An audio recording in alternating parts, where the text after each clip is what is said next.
జ్ఞానం చెప్పి దాన్ని మళ్ళీ రామాయణంలోకి వచ్చేసరికి రాముల్ని సాత్విక జ్ఞానంతో మహర్షులు చూశారు, ఆ జనులందరూ గుణాలను చూశారు, జనకుడు మాత్రం తన బిడ్డని అక్కడ ఆగిపోయాడు అన్న దాని దగ్గర ఆ సమన్వయం చాలా బాగుందమ్మా.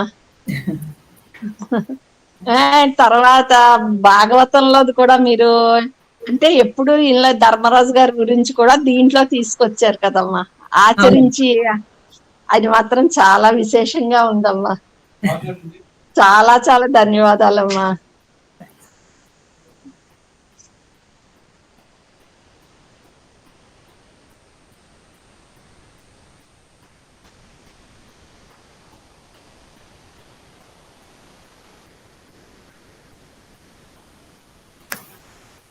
ఈరోజు నేను ఒక శ్లోకం పెట్టాను, మనకి అందరికీ వచ్చిందే, కౌసల్య సుప్రజారామ. అది అర్థము అది మీరు మీ బుక్ లో రాసుకోవడం కోసం పెట్టాను, ఎందుకంటే అది కూడా చాలా ఇంపార్టెంట్ శ్లోకం మన రామాయణంలో కదా, అది మన రామాయణంలోంచే వచ్చింది అని తెలియడానికి కోసం ఆ శ్లోకము అర్థము పెట్టాను. హాయ్ రవి గారు. నమస్తే మా. అంటే ఇప్పుడు విశ్వామిత్రుడి గారు లేకపోతున్నారు కదా, అందుకని పెట్టారు ఇది.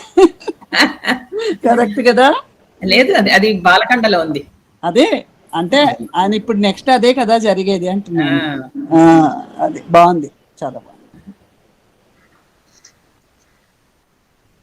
ప్రేయర్ స్టార్ట్ చేస్తానమ్మా.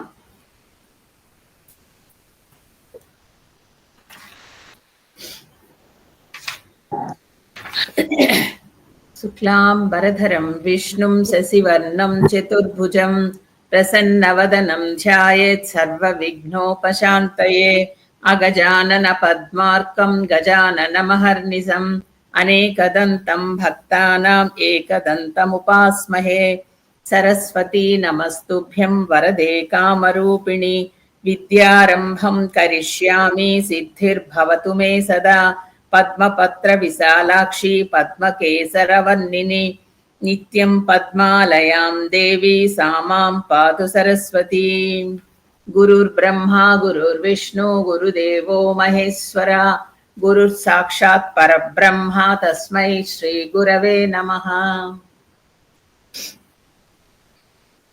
పార్థాయ ప్రతిబోధితాం భగవతాం నారాయణేన స్వయం వ్యాసేన గ్రథితాం పురాణమునినా మధ్యే మహాభారతం అద్వైతామృతవర్షిణీం భగవతీం అష్టాదశాధ్యాయినీం అంబ త్వామనుసంధదామి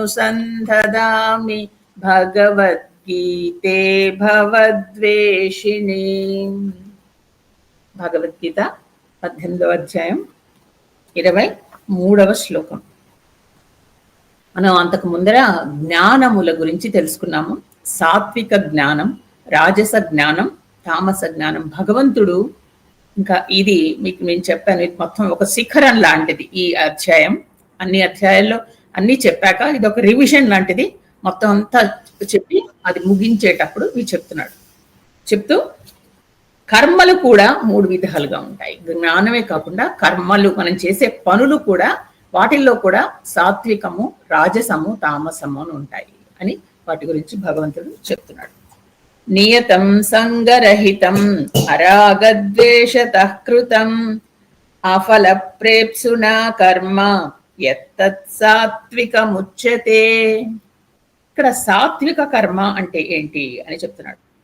ఇందులో సాత్విక కర్మ అంటే ఇక్కడ ఏంటిట, ఆ పని నేను చేస్తున్నాను అని ఒక అటాచ్మెంట్, ఆ పనితో అటాచ్మెంట్ ఉంటుంది కదా మనకి. ఏదైనా పని చేస్తున్నప్పుడు అందులో పని పర్ఫెక్ట్ అయినప్పుడు గొప్పగా అనిపిస్తుంది మనకి అందులో తప్పు లేదండి. కానీ అది అలా పెంచుకుపోవడం అనేది తప్పు. ఇంకా ఆ పని అలా పెంచేసుకోవడం అది చాలా తప్పు అంటారు.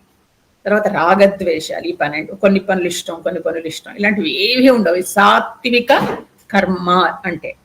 తర్వాత ఫలాపేక్ష ఉండదు ఈ కర్మ చేసే వాళ్ళకి. ఇది చేస్తే నాకు ఈ లాభం వస్తుంది అని ఉండదు. అంటే ఇది శాస్త్రాల్లో చెప్పబడింది మంచి పని. అలాంటి పనిని మనము ఈ సాత్విక కర్మ, మీకు ఒక చిన్న ఎగ్జాంపుల్ మన నిత్య జీవితంలోవే చెప్తాను నేను. మనమేమో చాలా రోజుల తర్వాత అందరం కలిసి ఏదో ఫ్రెండ్స్ అందరం కలుద్దాం అనుకున్నాం ఏదో చోట. దానికి ఏదో పర్టికులర్ టైం పెట్టుకున్నాం, మన ఇంట్లోంచి బయలుదేరి వెళ్తున్నాం కారులో. వెళుతూ ఉంటే మన ఇంట్లో మన బిల్డింగ్ లో అమ్మాయి గబగబా పరిగెట్టుకుంటూ వచ్చింది. ఆంటీ నాకు టైం అయిపోతుంది, నేను పరీక్షకి వెళ్ళాలి, నేను కొంచెం దింపరా అర్జెంటుగా. వాళ్ళ కారు ఏదో చెడిపోయిందో ఏదో అడ్డం వచ్చింది. మనకేమో కరెక్ట్ టైంలో వెళ్తున్నాము, చాలా ఎగ్జైటింగ్ గా ఉంది, వెళ్ళిపోతున్నాం. ఎదురుకుండా అమ్మాయి వచ్చింది. అప్పుడు మన పరిస్థితిని బట్టి మనం చేసే కర్మ మనకి డిసైడ్ అయిపోతుంది. ఇక్కడ సాత్వికంగా మనం ఉన్నాం అనుకోండి, వెంటనే అయ్యో అమ్మ రా పర్వాలేదులే, నీది చాలా నా దానికంటే అది పరీక్ష ఎక్కువ, కూర్చో అని ముందర కూర్చోబెట్టుకొని ఇమీడియట్ గా మనం టైం చెక్ చేస్తాం. అమ్మా ఎన్నింటికి పరీక్ష? నాకు ఇంకొక గంటలో ఉందంటే వెళ్ళిపోవాలి. పర్వాలేదు, నేను గంట అంటే మన ఇటు నుంచి వెళ్ళాలి, ఇటు నుంచి తీసుకెళ్ళాను డ్రైవర్కి చెప్పేసి, పర్వాలేదమ్మా నువ్వు భయపడుకొని అమ్మాయికి ధైర్యం చెప్పి కూర్చోబెట్టి దాన్ని మనం గైడ్ చేసేసి ఆ పిల్లని అక్కడ దింపి మనం అక్కడి నుంచి ఈ లోపల మళ్ళీ అక్కడ ఫ్రెండ్స్కి ఫోన్ చేసి చెప్తాం. మనం సమయం జాగ్రత్తగా ప్లాన్ చేసుకుంటాం. కొంచెం 5 నిమిషాలు లేట్గా వస్తున్నాను అని వెళ్ళి అక్కడ మనశ్శాంతిగా ఉంటుంది, మనకేం టెన్షన్ పడము. మనం అని దింపేసి అమ్మాయి థ్యాంక్స్ అంటే పర్వాలేదు మనం వెళ్ళి ఇంకా మనం గుర్తుపెట్టుకో, దానివల్ల మనకు ఒక అడ్వాంటేజ్ రావాలి, దానివల్ల మనకు ఒక పుణ్యం రావాలి, పక్క వాళ్ళు వచ్చి పొగడాలి, ఇంటికి వెళ్ళి అందరికీ చెప్పాలి, ఇదేం ఉండదు. ఇక్కడ అమ్మాయి వచ్చింది చేసాం అంతే. ఇది సాత్విక కర్మ. ఇక రాజసం ఎలా ఉంటుందో చూడండి. ఎత్తు కామేప్సునా కర్మ సాహంకారేణ వా పునః క్రియతే బహుళాయాసం తద్రాజసముదాహృతం. ఈ రాజస కర్మ, ఇది రాజస కర్మ అంటే ఇక్కడ ఏంటంటే ఈ లక్షణాలు ఎలా ఉంటాయి, తనకి దేహాభిమానం ఎక్కువగా ఉంటుంది. అంటే తన శరీరం మీద చాలా అభిమానం ఉంటుంది.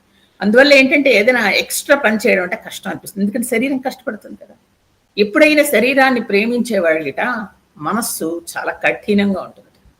అలాగే శరీరాన్ని పట్టించుకునే వాడికి మనస్సు చాలా సున్నితంగా ఉంటుంది అంటారు పెద్దవాళ్ళు. అలాగే ఇక్కడ ఇతనికి ఏంటంటే శరీరం మీద విపరీతమైన అభిమానం. పైగా ఏంటంటే అన్ని పనులు వంద పెట్టేసుకుని 100 చేసేయాలి, ఎందులో ఏది పర్ఫెక్షన్ ఉండదు, గాబరా అనమాట. అలా ఉంటుంది, అహంకారం ఉంటుంది. తర్వాత నేనే చేయగలను, నాలాగా ఎవరూ చేయలేరు అన్నట్టు అలాంటి మెంటాలిటీ ఉంటుంది.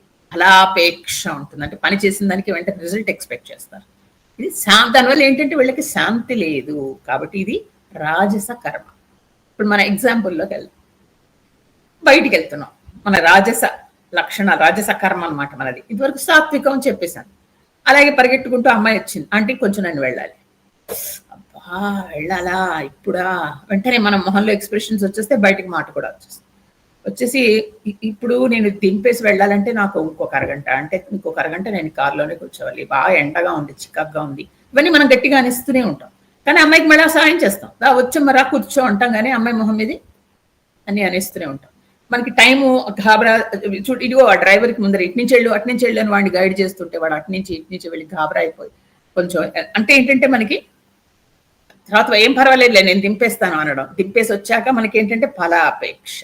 పక్కింటి వాళ్ళు వచ్చి మనకు థ్యాంక్స్ చెప్తారా లేదా, అమ్మాయి వాళ్ళ అమ్మ నాన్న, లేకపోతే చెప్పనే లేదు చూసావా ఎంత చేశాను, నా ప్రోగ్రామ్కి నేను డిలే అయిపోయింది అని ఆ ప్రోగ్రామ్కి వెళ్ళగానే ఫ్రెండ్స్ అందరికీ చెప్పడం, చూసాను నేను ఆ అమ్మాయిని దింపొచ్చాను, అసలు లేకపోతే నా అమ్మాయి పరీక్ష మానేసేది, ఈరోజు నా వల్ల పరీక్ష రాసింది అంటూ మనమే చెప్పేసుకోవడం. ఇది రాజస కర్మ. మనం ఏం చేయాలో మీరు డిసైడ్ చేసుకోవడానికి ఈ ఎగ్జాంపుల్స్ ఇస్తున్నాను. ఇప్పుడు తామస కర్మ. అనుబంధం క్షయం హింసాం అనవేక్ష చ పౌరుషం మోహదారభ్యతే కర్మ యత్తత్తామసముచ్యతే. ఇది తామస కర్మ. ఇదేంటంటే మూర్ఖత్వానికి సంబంధించింది. వీళ్ళు దీనికి వచ్చే పరిణామం ఏమిటి అని ఆలోచించారనమాట. అంటే ఏంటి, నేను చేయగలనా లేనా, అసలు ఇది చేయగల ఈ పని చేయగల ధనం నా దగ్గర ఉందా లేదా ఈ సమయం నా దగ్గర ఉందా లేదా, ఏమీ ఆలోచించుకోకుండా ఒక పని మొదలెట్టేస్తారు. తర్వాత ఏంటంటే ఏ పని పూర్తి అవుతుందా అవ్వదా అనేది మనం చెప్పలేం. అది ఏంటంటే కేవలం వీళ్ళకి ఆ పని చేయాలి అని ఒక సంకల్పం మనసులో వస్తే చేసేస్తారు. దాని గురించి వెనక ముందు ఆలోచించుకోవడం, ప్లానింగ్ ఏమీ ఉండదు. ఇది మోహానికి సంబంధించిన విషయం. ఇది తామస కర్మ. ఇప్పుడు మనం థర్డ్ సిచ్యువేషన్లోకి వద్దాం. మనం బయలుదేరుతున్నాం, ఒక అమ్మాయి వచ్చింది, ఆంటీ నన్ను దింపండి అని. ఇక్కడ విసుగులు లేవు, ఏమీ లేవు, చికాకుల్లో ప్లానింగ్ లేదు, ఎటమ్మా ఎటు వెళ్ళాలి అని కూడా లేదు. ముందర అమ్మాయిని కూర్చోబెట్టేసేసుకుని పద పద పద అంటాం, అమ్మాయిని తీసుకెళ్ళిపోతుంటే ఇటు అటు అటు గాబరా పెట్టేసేసి అసలు అమ్మాయి ఒకవైపు వెళ్లాల్సింది ఇంకో వైపు నుంచి తీసుకెళ్లి అక్కడ ట్రాఫిక్ జామ్ వస్తే అందులో ఉండిపోయి గబగబా అమ్మాయిని దింపేసి మళ్ళా ఎక్కించేసి ఆ అమ్మాయిని గాబరా పెట్టి పరీక్షకి వెళ్లే పిల్లని ఇలా మనం గాబరా పడిపోయి అన్ని చేసేసి ఫైనల్ గా ఆ అమ్మాయికి పరీక్షను ఒక 6 గంటలు లేట్ గా దింపేసి మనం ఇంకో 2 గంటలు లేట్ గా వెళ్ళాం. ఇది తామస కర్మ. అంటే ఏంటంటే నథింగ్ ప్లానింగ్ లేదు, ఒక గాబరా మనం పడి అవతల వాళ్ళని పెట్టేసి ఇదైపోయి అమ్మాయిని చిట్ట చివరికి ఏంటి ఇక్కడ ఎండ్ రిజల్ట్, ఆ అమ్మాయి లేట్ గా వెళ్ళింది, మనం లేట్ గా వెళ్ళాము, అంత ఫుల్ కన్ఫ్యూషన్. ఇది తామస కర్మ. మనం అందుకని భగవంతుడు ఏం చెప్తున్నాడు, ఏదైనా చేయాలంటే అంటే ఎంత సైకలాజికల్ మనకి ప్రాబ్లమ్స్ కూడా ఇందులో సాల్వ్ చేస్తున్నాడు. భగవద్గీత అనేది అంత హెల్ప్ఫుల్ గా ఉంటుంది. ఇలా చేయండి, మీరు ప్లాన్ చేసుకోండి, సమయం చూసుకోండి, మీ దగ్గర డబ్బు చూసుకోండి, తర్వాత మీరు చేసేది అంతా అన్ని ప్లానింగ్ చేసుకుని మీరు చేయగలరా లేరా, ఫస్ట్ మీ కెపాసిటీ చూసుకోండి, మీరు వెళ్ళగలరా లేరా. ఆ అమ్మాయి మనం ఇటెటో వెళ్తుంటే అమ్మాయి అటెటో ఉందనుకో, మనకు చేతన అవుతుందా అవుతా, ఇటు వెళ్ళొచ్చు అటు వెళ్ళొచ్చా, దానికి ప్లానింగ్ ఉందా, ఇదంతా చూసుకోవాలంటే కొంచెం ఆలోచించాలి.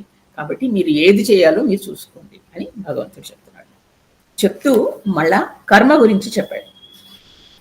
కర్మ గురించి చెప్పాక అప్పుడు కర్త గురించి చెప్తున్నాడు. అంటే పని చేసేవాడు, ఇందులో కూడా 3 రకాలు ఉన్నారు. అంటే కర్త అంటే పని చేసేవాడు. ఆ పని చేసేవాడిలో కూడా సాత్విక కర్త, రాజస కర్త, తామస కర్త అని ఉన్నారు అని చెప్తున్నారు. ముందర సాత్విక కర్త గురించి చెప్తున్నారు. ముక్త సంగోనహం వాది దృత్సుత్సాహ సమన్వితః సిద్ధ సిద్ధోర్ నిర్వికారః కర్త సాత్విక ఉచ్యతే. ఒక పని చేసే దానిలో ఒక ధైర్యం, ఉత్సాహం ఉంటుంది. ఈ సాత్విక కర్త అనేవాడికి అహంకారం ఉండదు, నేనే చేస్తున్నాను అని. తర్వాత పని అయ్యింది అని సంతోషం, అది కొంచెం సరిగ్గా అవ్వలేదని ఒక దాని మీద సోకం, అంటే పనితో అటాచ్మెంట్ కూడా ఉండదు. తర్వాత తర్వాత ఫలం మీద ఆసక్తి ఉండదు. ఆ వచ్చిన ఫలం ఎలా వచ్చింది, కరెక్ట్ గా పర్ఫెక్ట్ గా ఉందా లేదా, ఇలా అంతలాగా ఏమీ ఆలోచించడు. చేయాల్సింది నేను చేస్తాను, ఈ పని పూర్తి చేసుకొని పెడతాను, అంతే. అది సాత్విక కర్త. దీనికి పర్ఫెక్ట్ ఎగ్జాంపుల్ శ్రీరామచంద్రమూర్తి. వెళ్ళాలి, వాళ్ళ నాన్నగారు చెప్పారు నువ్వు వెళ్ళాలి విశ్వామిత్రుడితో తాటకిని అక్కడ యాగరక్షణ చేయాలి, అంతే. ఆ పని మీద వచ్చాడు, ఆ పని ముగించుకుంటాడు, వెళ్ళిపోతాడు. దానిలో వెళ్ళిపోయి నేను చేశాను అని ఎవరికి చెప్పడు. దాని గురించి నేను అందరూ మెచ్చుకోవాలని ఆసక్తి లేదు. కానీ పని మీద ఆసక్తి ఉంటుంది, పని మీద ధైర్యం ఉంటుంది, ఉత్సాహం ఉంటుంది, పని చేయాలని ఆసక్తి ఉంటుంది. అంతేగాని ఇంకొకళ్ళు పొగడాలి అని ఆసక్తి లేదు. తర్వాత ఆ పని పూర్తి అవ్వకపోతే దాని మీద బెంగ, విచారం, దాని గురించే ఆలోచిస్తూ ఉండడం ఏమీ ఉండదు, అంతే. ఆ పని అయిపోయింది, అక్కడికి అది ముగిసి వెళ్ళిపోవాలి. అది సాత్విక కర్త అనేవాడు. ఇప్పుడు రాజస కర్త చూద్దాం. రాగి కర్మ ఫల ప్రేప్సు లుబ్ధో హింసాత్మకో శుచిః హర్ష శోకాన్విత కర్త రాజస పరికీర్తితః. ఇతను రాజసకర్త. ఎప్పుడూ రాజసకర్త పనులు చేస్తాడండి, చేయకుండా ఉండడు. కానీ ఆ పని ఫలితం మీద ఆరాటం, నాకు కావాలి, నేను చేశాను అని. ఒక పైగా ఏంటంటే పని కోసమే చేస్తాడు, ఆ రిజల్ట్ కోసమే పని చేస్తాడు అతను. తర్వాత తను చేస్తాడు, ఇంకో ఇతరులను కూడా కష్టపెడతాడు పనిలో. దానిలో ఉండే హర్షానికి శోకానికి, అంటే ఆనందానికి శోకానికి కూడా అతను దానికి లోనవుతూ ఉంటాడు. దీనికి ఎగ్జాంపుల్ మనం మొన్ననే చెప్పుకున్న దశరథుడు చేసిన యజ్ఞం. దశరథుడు ఇక్కడ ఈ సమయంలో రాజసకర్త. అంటే అతను ఏం చేశాడు, నేను చెయ్యాలి అని ఒక యజ్ఞం చేశాడు. ఎందుకు, అతనికి పుత్రులు కావాలి అని పుత్రకామేష్టి చేశాడు. అతనికి రిజల్ట్ కావాలి కదా, అతను ఒక ఫలితం కోసం, కర్మ ఫలితం కోసమే కర్మ చేశాడు. తర్వాత ఏం చేశాడు, ఆ పని చేయాలని ఆరాటం, దానికోసం ఏంటి వస్తుందా రారా, ఆయన వస్తాడా, మనకి ఫలితం ఎలా ఉంటుందో అని ఆరాటం. తను కష్టపడ్డాడు, ఇంకోడని కష్టపెట్టాడు. తర్వాత అంతసేపు అతనికి ముగించేసరికి చాలా సంతోషం, అంతవరకు భయం, బెంగ, ఇలాంటివన్నీ ఉన్నాయి. కాబట్టి ఈ రాజసకర్త ఇక్కడ దశరథుడు. తామస కర్త అయుక్త ప్రాకృత స్తబ్ద శటో నైష్కృతికోలస విషాదీ దీర్ఘసూత్రీ చ కర్త తామస ఉచ్యతే. ఇక్కడ తామస కర్త గురించి చెప్తున్నారు. తామసకర్త. అయితే ఈ పని చేసేవాడికి ఇంద్రియ నిగ్రహం అంటూ ఉండదు. తర్వాత ఏంటంటే అంటే ఎలాగా ఏ అవయవం ఏది కావాలంటే దానికోసం టెన్షన్ పడుతుంటాడు. మూర్ఖత్వం, ధూర్తత్వం, సోమరితనం, ముఖ్యంగా సోమరితనం ఉంటుంది. తర్వాత ఉపేక్ష, ఈ పని ఇప్పుడు చెయ్యాలి అంటే అబ్బా వదిలే అని పోస్ట్పోన్ చేసేయడం, ఇలాంటివన్నీ ఉంటాయి. పైగా ఏంటంటే ఏది కనిపిస్తే అప్పుడు ఆ క్షణంలో ఏది కావాలనిపిస్తే అది చేసేయడం. దానివల్ల వచ్చే పరిణామాలు ఏంటి అని ఆలోచన శూన్యం. ఇంద్రియాల మీద పూర్తిగా డిపెండ్ అయిపోయి ఉంటాడు అతను. ఇక్కడ తామసకర్తకి మనకి రామాయణంలో ఎగ్జాంపుల్ ఎవరు? రావణాసురుడు. ఇంతకంటే ఎగ్జాంపుల్ లేదు. నిజానికి అతను అన్నీ నేర్చుకున్నాడు, గొప్ప పండితుడు, గొప్ప వంశంలో పుట్టాడు. కానీ ఏం చేశాడు? ఇంద్రియాలకి లొంగిపోయాడు. ఏది కావాలి చూస్తూ ఉంటే అహో నాకు అది కావాలి అనిపించింది అనుకోండి, వెళ్ళిపోవడం, ఆ లంకను ఆక్రమించాడు. లేదా అక్కడ ఎవరో ఒక స్త్రీ అందంగా కనిపించింది, ఆవిడని తెచ్చాడు. అంతే, కేవలం అతనికి ఏంటంటే ఇంద్రియాలకి లోబడిపోయాడు. అతనికి ఒక మూర్ఖత్వం వచ్చింది. ఎవరైనా చెప్తే వినకపోవడం. ఎంత బతిమలాడి చెప్తుంది మండోదరి. తర్వాత మనం చూస్తాం ఎంత బతిమలాడి విభీషణుడు చెప్తాడు. ప్రతి వాళ్ళు చెప్తారు, వినడు. మూర్ఖత్వం, ధూర్తత్వం ఇవన్నీ ఉన్నవాడు తామస కర్త. ఇవన్నీ ఎందుకు చెప్తున్నారంటే ఇంత విపులంగా మనకి ఇందులో మంచిది ఎంచుకుని నువ్వు చెయ్యి అంటూ మనకి అర్జునుడికి చెప్పినట్టు శ్రీకృష్ణ భగవానుడు మనకి చెప్తున్నాడు.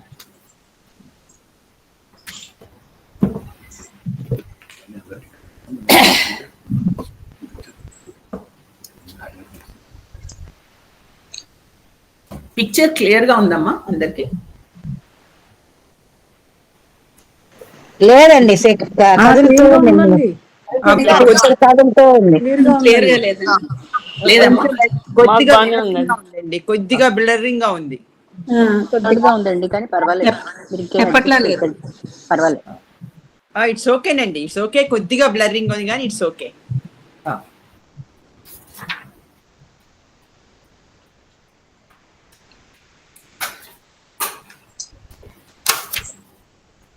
శ్రీ మహాగణాధిపతి నాతో పాటు మీరు కూడా అందరూ చదవండి అమ్మా.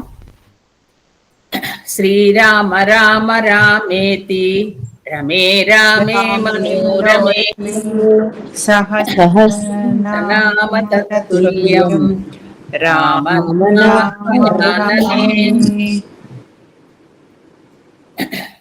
రామాయ రామభద్రాయ రామచంద్రాయ వేదసే రఘునాథాయ నాథాయ సీతాయ పతయే నమః. ఆపదామపహర్తారం దాతారం సర్వసంపదాం లోకాభిరామం రామం భూయో నమామ్యహం రామ రామేతి మధురం మధురాష్టకం ఆరుహ్య కవితా శాఖం వందే వాల్మీకి కోకిలం. ఐ థింక్ అందరూ మనకి వసంత నవరాత్రులు మొదలయ్యాయి. మనం అనుకున్నట్టు శ్రీరామ జయ రామ జయ జయ రామ అంటూ ఆ జయ మంత్రాన్ని అందరూ 11 సార్లు చదువుతున్నారు అనుకుంటాను. అది చెప్పాను మీకు, మీ దీపం వెలిగించే లోపల అయిపోతాయి 11 సార్లు. తర్వాత ఒక్కసారి ఖచ్చితంగా అందరూ శ్రీరామ రక్షా స్తోత్రం చదువుకోండి. అది మీకు కేవలం మీకే కాదు, మీ ఇంటికి, మీ కుటుంబానికి కూడా అందరికీ రక్ష కల్పిస్తాడు శ్రీరామచంద్రమూర్తి. మనందరం ప్రార్థిస్తే మన దేశానికి కూడా రక్ష, ఒక రక్ష ఇచ్చే గొప్ప కవచం అది. కాబట్టి అది 9 రోజులు చక్కగా చదువుకోండి. ఏ సమయంలో చదువుకున్నా పర్వాలేదు, మీరు పొద్దున కానీ సాయంత్రం కానీ 2 సార్లు తప్పనిసరిగా దీపం పెట్టుకోండి, సంధ్యా దీపం. ఈ 9 రోజులు చాలా మంచిది. అమ్మవారిది చాలా మందికి అలవాటు ఉంది చదువుకోవాలా అన్నారు. అమ్మవారిది మరి దానికి ఇంకేముందండి, ఎదురు లేదు కదా. నవరాత్రులు ఎప్పుడు వచ్చినా అమ్మవారి చదువుకుంటే మరి మంచిది, మీకు అలవాటు అయితే టైంను బట్టి చూసుకోండి. ఖమాల చదువుకోవచ్చు, ఏదైనా చదువుకోవచ్చు, స్తోత్రం అలాగా. 9వ రోజు మనకి శ్రీరామనవమి వస్తుంది. ఆ రోజు మాత్రం ఖచ్చితంగా మీరు వడపప్పు పానకం ఎలాగో నైవేద్యం పెడతారు, దాంతోపాటు ఒక కొబ్బరికాయ కొట్టండి. 9 రోజులు చక్కగా చేసుకున్నారు కదా, చేసి స్వామికి నైవేద్యం పెట్టండి, అంతే, అంతకు మించి ఏం లేదు.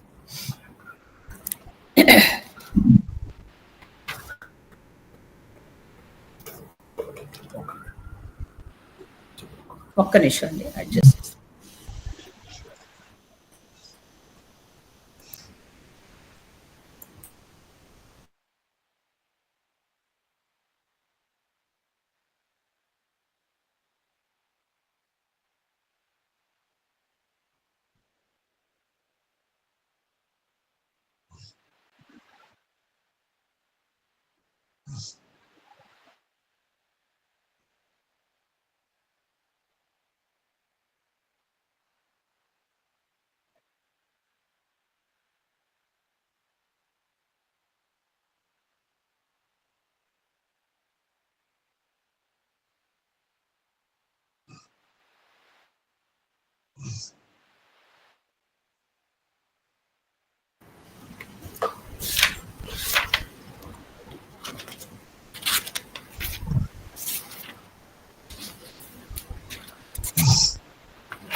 ఇప్పుడు క్లియర్ గా ఉందమ్మా?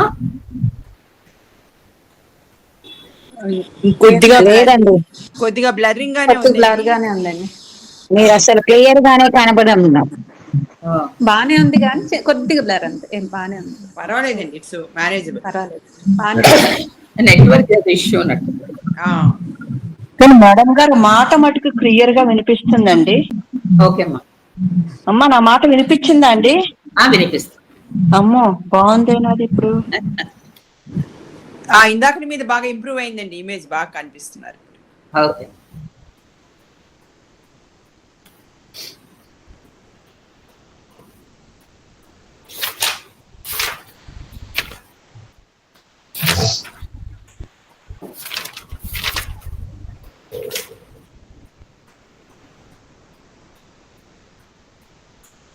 వశిష్ఠుడి దగ్గర విద్యాభ్యాసం చేసిన రామ లక్ష్మణ భరత శత్రుఘ్నులు తిరిగి పెద్దవాళ్ళు అవుతున్నారు. వాళ్ళకి వివాహం చెయ్యాలని, వివాహం సమయం అవుతోందని నిశ్చయించుకుని దశరథుడు తన మంత్రులతో ముచ్చటిస్తున్న సమయంలో అక్కడికి విశ్వామిత్రుడు వచ్చాడు. విశ్వామిత్రుడు వచ్చి, నేను ఒక యాగం తలపెట్టాను, యాగం చేస్తుంటే నాకు రాక్షసులు విఘ్నం చేస్తున్నారు, దానికి నీ సహాయం కావాలి అంటే ముందరే దశరథుడు మాట ఇస్తాడు, నేను మీకు ఏం కావాలో చేసిస్తాను, తర్వాత నీ పెద్ద కుమారుణ్ణి నాతో పాటు పంపించు అని అడుగుతాడు. అంటే అది మాత్రం చెయ్యలేను, అసలు ఇది ఎవరు చేయిస్తున్నారు ఇది అని అడుగుతాడు. అంటే అప్పుడు రావణాసురుడు పంపగా మారీచ సుబాహులు వచ్చారు అని చెప్తాడు. ఆ మాట వెంటనే నా కొడుకును పంపని సరికదా, నేను కూడా వచ్చి ప్రయోజనం లేదు, నా సేన కూడా వాళ్ళ ముందు పనికిరాదు అని భయపడిపోతాడు. అప్పుడు విశ్వామిత్రుడికి కోపం వస్తుంది. అయితే సరే, నువ్వు నీ రాజ్యంలో నీ ప్రజలు మీరు హాయిగా ఉండండి అని కోపంతో వెళ్ళిపోతాడు. వెళ్ళిపోయిన అప్పుడు వశిష్ఠుడు వచ్చి ఆయనకి నచ్చ చెప్పి రామలక్ష్మణులని విశ్వామిత్రుడితో పంపిస్తాడు. విశ్వామిత్రుడు విపరీతమైన ఆనందపడతాడు. ఎందుకంటే విశ్వామిత్రుడు కేవలం రాక్షస సంహారం కోసమే వచ్చాడా? కాదు. అతని వెనకాతల అతని మైండ్ లో ఉన్న ప్లాన్ వేరు కదా.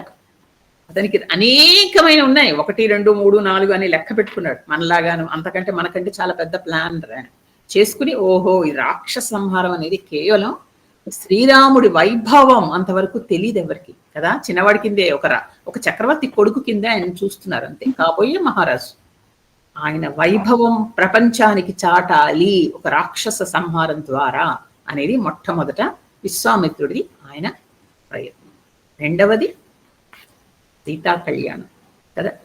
ఇలాగా 3, 4 అన్ని కలిపి తర్వాత మూడవది ఏంటి, ఆయనకి అనేక అస్త్రశస్త్రాలు ఇవ్వాలి ఈ వంకతోటి. అవన్నీ ఆ భారం మోస్తున్నాడు ఆయన. అనేక మంది ఇవ్వాలి ఆ శస్త్రాలు అస్త్రాలు అవన్నీ ఇస్తే ఏంటంటే ఇంకా ఆయనకి రాక్షసులతో యుద్ధం చేసేంత గొప్పతనం వస్తుంది కాబట్టి అవి ఇవ్వాలి. ఇలాగా ఆయన అజెండా ఆయనకుంది. ఇవన్నీ పెట్టుకుని వెంటనే ఏం చేశాడు, ఈయన్ని తీసుకోవడానికి తీసుకెళ్తుంటే వెనక వీళ్ళు వస్తున్నారు. అప్పుడు వీళ్ళకి సరయూ నది తీరంలో కూర్చోబెట్టి బల అతి బల అని 2 విద్యలు, బ్రహ్మ నుంచి ఉద్భవించిన 2 విద్యలు వీళ్ళకి నేర్పించాడు. నేర్పించిన తర్వాత అక్కడి నుంచి వీళ్ళు ఆ రోజు ఆ రాత్రి అక్కడ విశ్రమించారు. ఆ విశ్రమించేటప్పుడు లక్ష్మణుడు ముగ్గురికి ఆ గడ్డితో చేసిన పరుపులు తయారు చేసేటండి. అంటే పరుపు కాదు, గడ్డి అలా మెత్తగా పరిచినట్టుగా పచ్చగడ్డి చేసి దాని మీద ముందర గురువు గారికి ఇచ్చారు. ఆయన కాళ్ళు పట్టారు రామ లక్ష్మణులు. అంటే ఏంటంటే ఒక శిష్య ధర్మాన్ని ఇద్దరు పాటిస్తున్నారు. ఒక ఆదర్శమైన శిష్యుడు ఎలా ఉండాలి. నిజానికి పాపం వాళ్ళు అంతవరకు అండి అన్నేళ్లు బయటకు వచ్చి ఇలా ఎండలో తిరిగిన వాళ్ళకి ఏమి తెలియదు. ఎంతసేపు వాళ్ళ అంతఃపురంలో వాళ్ళ మందిరాల్లో పట్టు పరుపుల మీద పడుకున్న వాళ్ళిద్దరు కదా. కానీ వాళ్ళ పితృ అంటే వాళ్ళ నాన్నగారు చెప్పారు, వాళ్ళు వచ్చారు. ఆ పితృ ధర్మం వాళ్ళు పాటిస్తున్నారు. వచ్చారు, ముందరికి వెళ్ళారు, ఆయన కాళ్ళు పట్టారు. ఆయన పడుకున్న తర్వాత వెంటనే ఆయన గమనించట ఏంటంటే, అప్పుడు అంతవరకు నేను నా బ్రహ్మర్షిని వెనక రాముడు లక్ష్మణుడు. కానీ ఇప్పుడు అనిపించింది ఆయనకి, అయ్యో పాపం ఎంత దేవుడైనా ఒక పిల్లాడిగా ఉన్నాడు, మానవుడిగా ఉన్నాడు కదా. చిన్నవాడి ఇంతవరకు అక్కడ అంతఃపురంలో పడుకున్నవాడు ఉన్నట్టుండి అడవిలో తీసుకొచ్చి పడుకుంటే అలా ఆకాశం కింద అలాగా ఒక పక్క నుంచి నది పారుతూ ఉంటే భయం అనిపిస్తుందో ఏంటో అని పక్కన కూర్చున్నట్టండి. అనునయ వాక్యాలు చెప్పట. అంటే ఇక్కడ విశ్వామిత్రుడే కౌసల్య అయిపోయి అమ్మ ఎలా చెప్తుంది పిల్లలకి నిద్రపోయేటప్పుడు చక్కటి విషయాలు కదా. పిల్లల్ని నిద్రపోయేటప్పుడు గట్టిగా కసరకూడదు, తర్వాత భయమైన విషయాలు చెప్పకూడదు. చక్కగా మెత్తగా మంచి విషయాలు, కథలు కూడా ఎలాంటివంటే వాళ్ళకి నిద్రపోతూ ఊహించుకుంటూ పడుకుంటారు పిల్లలు. మంచివి చెప్పి పడుకోబెట్టారు, వాళ్ళకి హాయిగా నిద్రపడుతుంది. తల్లికి ఎవరు నేర్పించక్కర్లేదండి, తల్లే పెద్ద సైకాలజిస్ట్ అని తెలుస్తాయి తల్లికి పిల్లల గురించి కదా. అలా కథలు చెప్తూ అలాగా ఏవో విషయాలు చెప్తూ ఉంటే రామలక్ష్మణులు కూడా ఆ గడ్డని లేకపోతే పక్కన నది ఉందని ఒక అడవి దగ్గర ఉన్నామని ఏమి హాయిగా నిద్రపోయారు. అలిసిపోయిద్దరు. నిద్రపోయిన తర్వాత విశ్వామిత్రుడు పడుకున్న తర్వాత తెల్లారి 3:30 కల్లా విశ్వామిత్రుడు లేచాడు. ఆయనకి అసలు నిద్రపోయి ఉంటాడా నాకు అనిపిస్తుంది. అక్కడ రామాయణంలో రాయలేదు. రాత్రంతా రాముడిని లక్ష్మణ్ణి చూస్తూ కూర్చున్నాడేమో అనిపిస్తుంది. ఎందుకంటే ఏంటి పరమాత్మ తన వెంబడి నడిచొస్తున్నాడు, ఋషుల వెంబడి నడిచేలా వస్తుంటే అక్కడ పడుకుని ఉంటే అదొక గొప్ప అవకాశం. అప్పుడు ఇంకా నిద్ర పడుతుందండి, పడుకుంటామా అసలు? పొద్దున్నే లేచాడు, ఆయన స్నానాధికాలు సంధ్య అన్ని ముగించుకున్నాడు, వచ్చాడు. 3:30 అయింది, 4 అవుతోంది. ఇంకా సూర్యోదయం ఎక్కడవుతుంది, 4 అవ్వదు. కానీ అది బ్రాహ్మీ ముహూర్తం కదా, లేవాలి. ఇక అందుకని వెంటనే అప్పుడు స్వామి అతను వచ్చి ఆయన వచ్చి విశ్వామిత్రుడు ఏం చెప్పాడు? కౌసల్య సుప్రజ రామా పూర్వా సంధ్యా ప్రవర్తతే ఉత్తిష్ట నరసార్థూల కర్తవ్యం దైవ మాన్నికం. ఇది శ్లోకం మీకు నేను పెట్టాను. అంటే కౌసల్య సుప్రజ కాదు, కౌసల్య సుప్రజ అంటే కౌసల్య కొడుకు, కౌసల్య సుపుత్ర రామా పూర్వా సంధ్యా ప్రవర్తతే. అంటే సంధ్యలు మనకు 2 ఉంటాయి. ఒకటి పొద్దున్న ఉదయ సంధ్య, సాయం సంధ్య. పొద్దున్నే సంధ్య అవుతోంది. ఉత్తిష్ట నిద్రలే, నరసార్ధూల అంటే నరులలో శార్దూలం, పెద్ద పులి లాంటి సింహం లాంటి వాడివి నువ్వు. అంటే పురుషులలో ఉత్తముడివి, పురుషోత్తమా అని పిలుస్తూ కర్తవ్యం దైవ మాన్నికం, దైవ కార్యాలు మొదలెట్టాల్సిన సమయం ఏంటంటే నీ వెళ్ళి చూసారా పొద్దున్న లేచి చేయాల్సిన దైవ కార్యాలు ఉంటాయి. సంధ్య వర్చుకోవడం, తర్వాత గాయత్రి మంత్రం చేయాలి, లే అని చెప్పడం. అది మనకి పైన కనిపించే అర్థం. అని ఒక విషయం మనకి రకరకాలు ఆలోచించాలండి, ఎందుకంటే మన రామాయణంలో ఉన్న రహస్యాలు తెలుసు. ఇక్కడ నరసార్ధుల అని పిలిచాడు. అప్పటి వరకు ఏమీ యుద్ధం చేయలేదు రాముడు. ఇంతవరకు యుద్ధం చేశాడా? ఎక్కడ యుద్ధం చేయలేదే. ఎలా ఆయన అంటాడు నువ్వు నరసార్ధుల అని? ఆయన ఎలా ఇమాజిన్ అంటే ముందర రాబోయేది మనకి హెచ్చరిస్తున్నాడు. ఈయన పురుషోత్తముడు అవుతున్నాడు, అవబోతున్నాడు అంటూ మనకి చిన్న క్లూ ఇస్తున్నాడు అనమాట, ఇచ్చి వదిలేశాడు. తర్వాత వెనక అర్థం చూసుకుంటే ఏంటంటే ఇంకా ఇందులోనే ఫస్ట్ దానిలోనే ఇంకా అర్థం చెప్పాలి. కౌసల్య సుప్రజ అనకుండా దశరథ సుప్రజ అనొచ్చుగా. ఏం కౌసల్య అన్నాడు అంటే అమ్మ. వెంటనే పిల్లాన్ని చూడగానే పొద్దున్నే లేచి వచ్చాడు ఆయన, స్నానం సంధ్య ముగించుకుని వచ్చి ఇలా నిద్రపోతూ ఉన్న ఇద్దరిని చూశాడు. చూస్తే రాముడిని చూసి రాముడి మీద మోహం ఏర్పడిపోయింది ఆయనకి అప్పటికే. అంటే దశరథుడికి ఎంత ఉండాలండి, నేను ఎప్పుడు అదే కొలమానం వేసుకుంటూ ఉంటాను. మరి కొన్ని గంటలే అయింది ఇంత వస్తున్నాడు, కానీ ఆ రాముడిలో ఉండే ఆకర్షణ శక్తి అలాంటిది. కళ్ళు తిప్పుకోలేకపోతున్నాడు ఆయన, అలా చూస్తూ కూర్చున్నాడేమో. అలాగా రాముడిని చూస్తూ కూర్చున్న తర్వాత అప్పుడు అనిపించింది, ఆహా తల్లి ఎంత అదృష్టవంతురాలు, ఇలాంటి బంగారు కొండని కంది పెంచుకుంటుంది అని. వెంటనే ఎవరికైనా ఫస్ట్ తల్లి గుర్తొస్తుంది, తర్వాతే తండ్రి కదా అని. అప్పుడు అందులో అంతవరకు అమ్మ దగ్గర పడుకున్నాడు, నిద్రలాగానే అమ్మ పేరు చెప్తే పిల్లలకి సంతోషం కదా. అమ్మ అంటే ఆ పిల్లలు కూడా అమ్మ అంటూ లేస్తారు. అంతవరకు చిన్నవాడేనండి పాపం, 16 ఏళ్ళు లేవు అంటున్నాడు కదా. అమ్మ అంటూ లేస్తారుగా పిల్లలు. అందుకని వెంటనే అమ్మ పేరు చెప్తే సంతోషంగా ఉంటుందని కౌసల్య సుప్రజ అన్నాడు. అనేసరికి వెంటనే ఈ దైవ కార్యాలు లేవాలి అని చెప్తున్నాడు. కానీ ఇక్కడ ఏంటంటే రెండవ అర్థం, మన వెనకాతల అర్థం తీసుకుంటే కౌసల్యకి సంతానంగా జన్మించావు అనేది అంతవరకు కరెక్ట్, అదే అర్థం. ఇక్కడ నరశార్దూల అన్న దగ్గర మారుతోందండి. నరశార్దూల అంటే మనం ఏం చెప్పాం, పురుషోత్తముడు అని అర్థం వేసేసుకున్నాం. కానీ ఇక్కడ అర్థం ఏంటంటే నిజానికి ఆయన నువ్వు నారసింహుడివి అని చెప్తున్నాడు. నువ్వు నారసింహావతారంలో వచ్చి రాక్షస వధ చేశావు, అలాంటి వాడివి అని, నువ్వు దైవ కార్యం చెయ్యడానికి మేలుకో అని చెప్తున్నాడు కదా. ఇక్కడ కూడా అదే చెప్తున్నాడు, దైవ కార్యం చెయ్యడానికి నువ్వు ఆవిర్భవించావు. లోకరక్షణ, దైవ కార్యం ఇక్కడ ఏంటండి, లోకరక్షణ, దానికోసం నువ్వు ఆవిర్భవించావు. అందుకని నువ్వు మేలుకో. ఇక్కడ మేలుకో అంటే భక్తుడు, ఇక్కడ ఆయన భక్తుడిగా ఆయన్ని ప్రేరేపిస్తున్నాడు భగవంతుడిని కదా. ప్రేరేపించడం ఉంటుంది కదా భగవంతుడిని, ఆ విధంగా ప్రేరేపిస్తున్నాడు. ఇంకొకటి ఏంటంటే విశ్వామిత్రుడు గాయత్రి మంత్ర స్రష్ట. ఆయన తపస్సులో ఉన్నప్పుడు ఆయనకి గాయత్రి మంత్రం గోచరిస్తే దాన్ని ఆయన గాయత్రి మంత్రం మనకి ఇచ్చాడు. కాబట్టి గాయత్రి మంత్రాన్ని చేసింది. అందులో సంధ్య అని వచ్చింది చూసారా, మనకి ఆ సంధ్య అనేది ఆయన గాయత్రి మంత్రంతో సంబంధం ఉంది. కాబట్టి ఈ ఒక వేద ధర్మాన్ని కాపాడడానికి కోసం విశ్వామిత్రుడు ఈ రాముడిని తీసుకొచ్చాడు కదా. ఉదయ సంధ్య అని చెప్తున్నాడు, అంటే ఇక్కడ గాయత్రి మండలం. ఇక్కడ ఈ గాయత్రి అమ్మవారు అనేది ఎక్కడ ఉంటుందంటే సూర్యమండలంలో ఉంటుంది అంటారు. అంటే ఈ సూర్యమండలంలో త్రిమూర్త్యాత్మకం అంటారు. అంటే 3 మూర్తులు, బ్రహ్మ విష్ణు మహేశ్వరులు ఉన్న ఆ మండలంలో అక్కడ గాయత్రీదేవి ఉంటుంది. నిజానికి ఆ వేదమాత అయిన గాయత్రి స్వరూపమే శ్రీరామచంద్రమూర్తి. ఏం తేడా లేదండి. అక్కడ మన మగవాళ్ళు శ్రీరామచంద్రమూర్తి, అమ్మవారు ఇలాగా కదా. ఆ విధంగా అలాంటి శ్రీరామచంద్రమూర్తి, అందుకే అలాంటి శ్రీరామచంద్రమూర్తిని విశ్వామిత్రుడు పోల్చుకున్నాడు. అక్కడ గాయత్రీదేవి ఈ విధంగా అవతరించాడు అనేసి శ్రీరామచంద్రుడిని తెచ్చుకున్నాడు. అంబడి తెచ్చుకుని మళ్ళా ప్రచోదనం చేస్తున్నాడు. అంటే అసలైన అంటే అంతవరకు అమాయకంగా ఉన్నాడు, ఆయనలో శక్తిని ప్రేరేపిస్తున్నాడు, రాక్షస సంహారం చెయ్యాలి. ఇదంతా మళ్ళీ గాయత్రి మనకి మంత్రానికి సంబంధించిన రహస్యాలు కూడా ఇందులో ఉన్నాయి అంట. పైకి ఇలా చాలా మామూలుగా కనిపిస్తుంది మనకి. ఇలాగే సంహారం చేసిన వాళ్ళ గురించి మనం ఇదివరకు చెప్పుకున్నాం. ఎవరో చెప్పండి.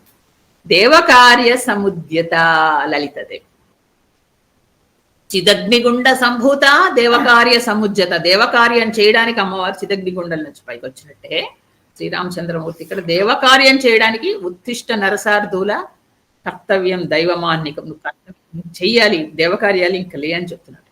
ఇదంతా ఇదేనండి. అంత మనకి లలితాదేవి శ్రీరామచంద్రుడు ఒకటే ఒకటే ఒకటే అని మనకి అక్కడక్కడ నిరూపణలు అలా వస్తూనే ఉంటాయి. తర్వాత మనకి ఇది అందరికీ వచ్చింది శ్లోకం. ఎలా వచ్చు అంటే వెంకటేశ్వర సుప్రభాతంలో మొట్టమొదటి శ్లోకం. వెంకటేశ్వర సుప్రభాతం అసలు మొట్టమొదట రాసింది ఎవరంటే ప్రతివాది భయంకర అಣ್ಣన్ అని ఆయన ఒక రామానుజాచార్యుల శిష్యుడికి ప్రశిష్యుడు అంటారు. ఆయన 1430 ADలో ఇది సుప్రభాతం రాశారు. వెంకటేశ్వరుణ్ణి మేలుకొల్పడం అని ఆయనకు ఒక ఎందుకు అనిపించింది, స్వామివారిని ఎందుకు మనం మేలుకొల్పకూడదు, ఆయన పాపం పడుకుంటారు కదా. అంటే చూడండి, అలా మనసులో దేవుడితో మనం మమాయకం అయిపోతే మనలాగా దేవుడు పడుకుంటాడు, అలా అలా ఆలోచించుకుంటూ ఉంటారు. అలా ఆలోచించుకుంటూ మొట్టమొదట రాయాలి అంటే ఆయనకి బాలకాండలో ఈ శ్లోకం తట్టింది. ఇంతకంటే అందమైన శ్లోకం ఎవరు రాయగలరు, ఇంతకంటే చక్కగా ఎవరు రాయగలరు, అందరూ వెనకాదలు ఇన్ని అర్థాలతో అని మొట్టమొదట ఆయన వెంకటేశ్వర సుప్రభాతంలో కౌసల్య సుప్రజారామ పెట్టేసుకుని తర్వాత అంతా మిగతాది ఆయన రాసుకున్నారు. అలాగే మనకి మీరు అందరూ గమనించే ఉంటారు, వెంకటేశ్వర సుప్రభాతంలో 29 శ్లోకాలు, తర్వాత కమలాకుచ చూచుక కుంకుమతో ఉంటుంది, తర్వాత ప్రపత్తి ఉంటుంది, తర్వాత మంగళ శాసనం ఉంటుంది. మొత్తం 70 శ్లోకాలు. ఇది ప్రతివాది భయంకర అన్నని ఆయన రాశారు. రాసిన తర్వాత ఏమైంది అంటే మన సుప్రభాతం గురించి కొంచెం చెప్పుకుని మళ్ళీ బాలకాండలకు ఈ వెంకటేశ్వర సుప్రభాతం రాసిన తర్వాత ఎవరు పడితే అసలు బయట దాన్ని పెద్ద ప్రాచుర్యం ఉండేది కాదు. చాలా పవిత్రంగా కేవలం గుళ్ళో ఒక గురువు గారు కొంతమంది శిష్యులకు నేర్పించేవారు. ఎక్కడ తిరుమలలో 4-5 వాళ్లే పాడేవారు, మిగతా వాళ్ళు వినడమే. ఎవరి దగ్గర స్క్రిప్ట్ ఉండేది కాదు, ఏం గూగుల్ లేదు కదా, ఎవరికి తెలియదు, పేపర్ల మీద రాసుకొని బయటకు వచ్చి రాలేదు, అది అలా లేదు.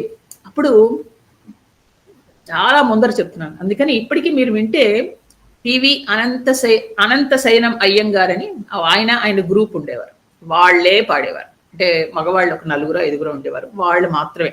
అంటే ఎక్కడ మిస్టేక్ రాకూడదు, జాగ్రత్తగా సంస్కృతం కదా అని వాళ్ళే పాడేవారు. బయటికి వచ్చిన దాఖలాలు. తర్వాత ఏం చేశారు, వీళ్ళు ఒక రికార్డింగ్ కంపెనీ వాళ్ళు.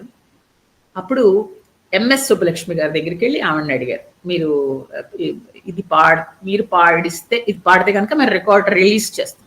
ఆవిడ భయపడిపోయారు. తర్వాత తిరుమల వాళ్ళు కూడా ఆలోచించారు, అక్కడ పూజారులు, ఎందుకంటే ఒక స్త్రీ, పైగా ఆవిడ పాడగలదా ఇంత ఇదే అని.